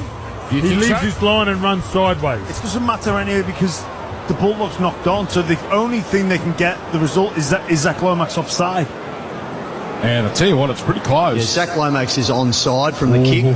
Now looking at the run to the ball. Well, I don't think Jimmy's convinced as he looks up at this Harvey Norman TV very closely. Now they're going to look here at the he does run off his line. Jamin Salmon He does run off runs his an line. escort line. Yeah, I agree. And denies Zach Lomax So the my opportunity to apologies to Zach contest the because ball. The our challenge is angle here, unsuccessful. it looked like Lomax were running because it wasn't sort of heading towards the ball, but the front-on shot, it tells all. It's the right penalty. Canterbury have to hold on again. 6:23 to go. Dogs 14, Eels 8. Mitsubishi Triton scoreboard. We still haven't had a golden point game this year in the NRL. Now it comes across here to Jack Williams. And he's met in front of the posts. Play to Smith on the Barlaw. The big men trying to step up and run over Canterbury. Barlaw is stopped only a metre out. Play back to Smith. To the right to Brown. Brown gets it on. As Hawkins draws the defenders. A superb pass What to a Lomax. tackle. But great tackle, Sherry. Montoya. They've saved a try. Yogi darts from dummy half. Can't get there. 2 tackles left. Both sides desperate. Lomax goes left. Away to Hawkins on the Hopgood. Out the back it comes Barlaw to Brown. He fashions a pass which doesn't find lane. Bulldogs come up with it. Brown and the Eels panic. Bulldogs a big step closer to holding on. What about the tackle from Bronson Cherry on Zach Lomax? That is incredible defence from the Dogs. Crichton gets an offload on and Tracy almost to his own 40. Wow, what a game. Now it's Preston. I think whatever happens in this next 5 minutes, this is the blueprint for Parramatta moving forward. They've been sensational. There's Sexton. He's stopped here on halfway. 3 gone. Swung from right to left. Sammer to Hayward. Hayward threatening and finally he breaks free. Then gets the pass to Tupanua. Tupanua to Yogi. Gets past him. Other defenders converging. 10 metres out. Tupanua is stopped. 9 from the line on the right side. If they want a field goal, it's a perfect chance. They're not going that way. Sexton rolls it in and taken by Parramatta. They're still in a terrible kick. And Parramatta forward it through Kitione Kartonga. 4 minutes 40 to go. Now it comes across here to Semrani. Have Parramatta got the energy to get up the other end? 1 try all second half. Lomax, run number 30, straight into Reed Marnie. Now it's played here to Riley Smith. Great run out of dummy half. And he makes a good 15 metres on tackle 4. 18 short of halfway. Barlaw again, line pass from Riley Smith. Offload though, as play continues. Smith back to Brown. Brown the lane, flick past Brown. Did well to hold on to it there. And Brown up to halfway. They've done a great job on Dylan Brown and followed him all the way this afternoon. On the last, belly kick from Hawkins. Coming down about 30 away. Dogs want to let it bounce. Lomax takes it, puts in a kick, chases on. Montoya gets back there and outruns the big fella, Kitione Kartonga. Dogs take another step to victory. 3.5 to go. 14-8 to Canterbury. Now a little run from Sexton. Chances running out for this brave Parramatta outfit as Sherry goes down the middle. As now it's played now to Marnie, getting it on. Hayes, Port centre field. They've done so much defending Canterbury. Possession's 50-50, but Parramatta have been all over the Dogs in the second half. King with a good hit up on the last. From just shy of halfway, Sexton drilling a kick. Great kick. And he's found open space. 3 minutes exactly to go as Yongi takes it. And Yongi is taken down low there by Crichton and finished off by Wilson and Preston. Parramatta at the wrong end. Penasini. He tries, but he can't break through with his run. Ball played now to Addo Carr. Throws to Hawkins. Hawkins to a very fatigued Lomax. Lomax has tried so hard, but he's just got nowhere to go. You can't just give him the ball and say, do something for us, Zach. 31 runs. Now played how is Riley Smith on to Semrani. Semrani's 16th run. The backmen of Parramatta have been very, very good. Now comes here from Brown. Out to Hopgood. This is tackle 5. Hopgood is met by 3 Bulldogs defenders. And now we get to the last tackle. What are they going to try here? Hawkins. This time a bit of a nothing kick.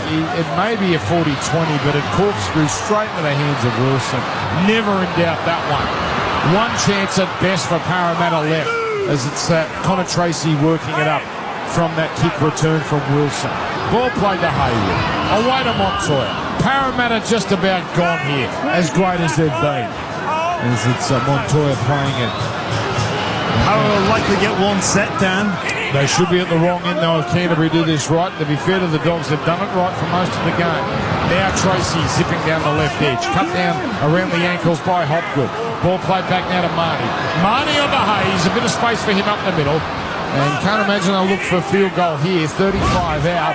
Last tackle. Sexton the open side. Sexton high kick. They get a knock on, it's pretty much all over. It's a deep kick. Oh, a lot of bodies collided. Game over, penalty Canterbury. Kitty, you want it? Penalty where the kick landed. Kitty just takes him clean out. You heard right, Raymond. Kick and goal will finish this off, and the Bulldogs are going to outlast the Parramatta Eels in what has been a Sunday marathon. This game deserves a better finish than this. But it's the story of the day, Jimmy. Finish than that. Just stood there, Kautonga.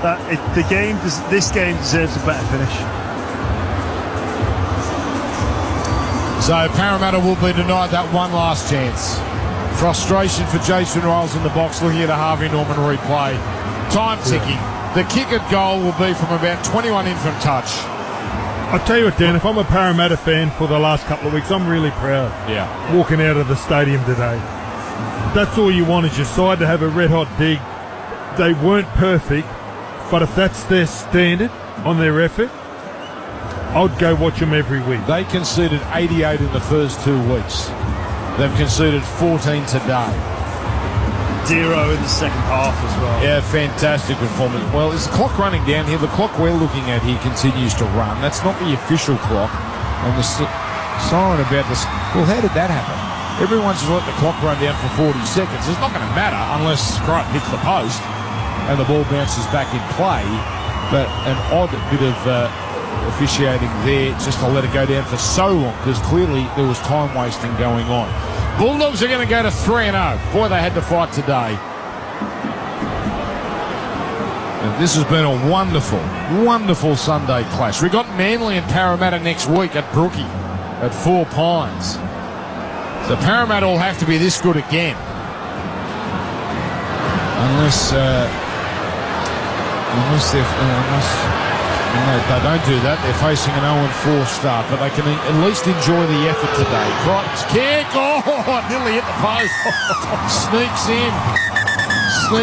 Why do they even go for goal in that scenario? Just kick it 10 metres to the left of the upright. Crichton's kick makes it Canterbury 16. He might have tried to, Dan. Parramatta 8. He scuffed it. He might have tried to. And Zach Lomax finishes with 31 metres. But it's Canterbury's afternoon. They won the first couple with some dynamic attack, but today they've won with sheer defence. We've praised Parramatta for their effort, but boy, Canterbury dug deep to win that one. Well, they had to, Dan. Parramatta, they refused to go away after some poor defence to start the game. That really clicked them into gear. And they threw plenty at them. There's lots of advancement that this Parramatta team can make.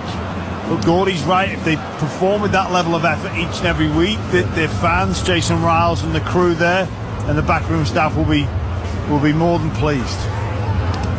So handshakes all around. Lots of smiles, Gordy, with Addo Carr hugging his former teammates. Yeah, absolutely. But Parramatta looked connected today. Okay, they weren't perfect. They're still finding their way in the competition. Moses will come back. The Dogs without Burton, let's not forget the Dogs. You know, their big kicker in Burton and kick out. So they had a few troops out, but the Dogs were the Dogs. That's the Dogs that we've come to watch. But Parramatta take a bow. Even though you lost, from what you've tossed up, I could watch that every week. I know Canterbury fans are probably thinking, well, can you shut up about Parramatta? We won the game. Well, what we got from Canterbury is what we expect, what we've become used to. And they go to 3-0 for the first time since the golden era of James Graham and Josh Reynolds.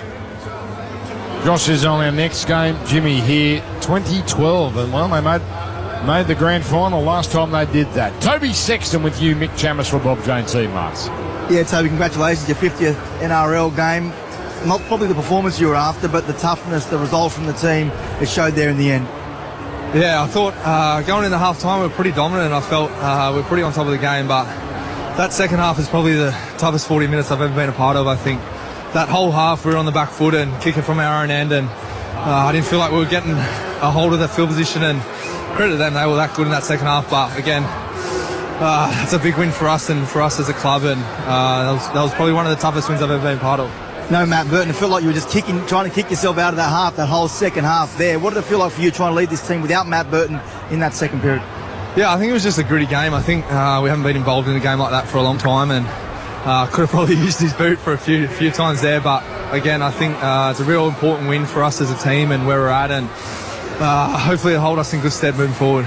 Up to you, boys. Hey, Toby, Jimmy Graham here. Congratulations on that heart-in-the-mouth victory. I want to ask you about your try-saving tackle on Sean Lane and what it's like as the littlest guy on the field coming up against the big guy, and just what your thoughts are when you've got the big Lane train coming at you.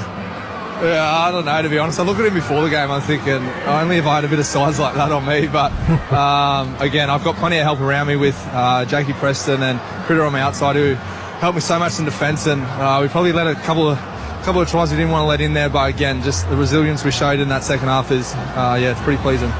Hey, Toby, it's Gordon. Tell us, was the Parramatta's performance today, was that you guys, or you reckon that was a totally different Parramatta side than you've watched on tape all week? No, it wasn't us. They're a good footy team. I think it showed that the first 2 weeks they weren't at their best, but we know what their best is like, and you can see with some of the individuals in their team, they're a good footy side, and they showed that today. And again, it's just we've got a lot of stuff to work on, but this time of the year, the 2 points is I think that's the most important thing to take out of it. All right, we'll let you go. Congratulations, Toby, and well done on your little milestone today. Congratulations to you. 50. Thanks, boys. Appreciate 50 it. games in his career, and a lot more to come, you would imagine. 16-8 the final score, Canterbury. We'll let Mick go, actually. Great job, Mick Chamis. All right. One more, but... Okay, one more. I hope we get the timing right here, producer Charlie. Mick Chamis, down to you once again. Yeah, Dan, with Jermaine Hopgood. Jermaine, obviously not the result you were after, but gee, that performance was a lot better than the first couple of weeks. Yeah, mate, it's always devastating losing games. But some more positives there and some good try-saving plays from us. And I think for the majority of that second half in the cycle, we were on the front foot, just let ourselves down with some silly errors there, and it just makes you pay in the long run. Zach Lomax, 30-plus runs here this afternoon. Can you talk about his impact on the football team? Yeah, he's taken a bit upon himself, I think, the last couple of weeks, just to try and give us something, spark us up with something. And we spoke a lot during the week about contesting for Lowy. He's one of our premier catchers of the ball when it comes to contests like that. So that's obviously something we try to go out there and do, and it paid off for us a few times. But it's always a pleasure having him come out of the backfield. Up to you, boys. Hey, Jermaine, it's Jimmy Graham here. Obviously, the first 2 weeks have been disappointing and the scoreline's got away from you. Can you tell us about what changed today? Because there seemed to be more fight in this Eels team than we've seen in the opening 2 rounds. Yeah, I think fight is just the word for it. We had a really good week of training, and was trying not to dwell on the first couple of weeks, and it was a bit embarrassing the first half of the first game, and it's we all try to flick a switch during this week, and we all train really hard. And the Dogs team, they pride themselves on cycling. I know Ciro well from my days at Penrith, and I know he likes his team getting in long cycles, and we pushed ourselves, and like I said before, I think we were getting the upper hand there for a bit, but just let ourselves down with just little momentum killers like errors. Mate, what did Jason Roll say at half-time? It was a really big turnaround from you guys. Mate, he was really positive with us. He was really happy with a majority of the first half in our game, and we just spoke on individual lapses and concentration, whether it be a missed tackle or an error, and that was the only thing hurting us. And the boys really come out with a really good attitude in that second half, and we just try to stay in it, and it'll only help us in the long run, getting these long cycles under our legs. And mate, the results just around the corner, and I think just a little message for our fans. I know it's pretty hard at the moment, and we've had 11 new players or something like that in the last 3 weeks come debut through our club, and things like this take time, and we're all doing our best, and results are only around the corner. Nicely said. Well done, Jermaine Hopgood. Better times ahead. Thank you very much. Cheers, guys. Thanks. There is Jermaine Hopgood. He was very good. He made a bad error that hurt them at one particular time, but 42 tackles, 11 hit-ups. He was in the middle of everything for Parramatta. 16-8 the final score. We're about 14 minutes away from the game of Brookie, Four Pines, Manly and Canberra, so we'll have to skedaddle here. Oh, I gather Jimmy's got the honours here. CPAP Direct for the triple MVP. Get expert advice and unbeatable prices at CPAP Direct. Visit them in-store or at cpap.com.au. Jimmy. Yeah, very difficult to separate a number of the players that contributed to both teams' level of performance today. I've gone 1 point to Josh Curran. I can't recall him leaving the field of play, and he had a mountain of work to get through and really stood up to the task in the middle of the field. 2 points go to Connor Tracy. I thought he was the best for the Bulldogs. The elusive man of the match for a losing player. Well, is it upon us? It is, yeah. Zach Wow. Lomax. He was the best player on the field by some stretch. I don't think Gordy's going to disagree with that. In fact, you look quite content with that, Gordon. Yeah, it was an effort, wasn't it, from Zach Lomax in the beaten side. What do you want? It's been under the pump. You know, it was.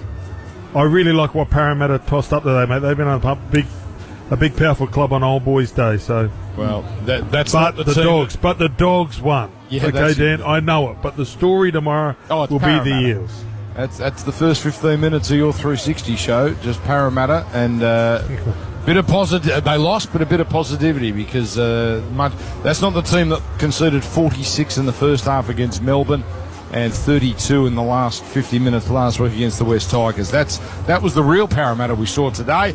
Almost good enough, but not quite to beat the Dogs, who go to 3-0. Dogs 3-0, and Parramatta they go to 0-3. Now, if the next game is half as good as this, you're in for a good couple of hours. Manly and Canberra, you've got Ben Dobbin, you've got Josh Reynolds, you've got Ben Teo, and it's coming up on the other side of this. Play of the day for Specsavers and their audiology department. Remember, and rediscover the joy of everyday sounds with a Specsavers hearing expert today. Triple M rocks the footy.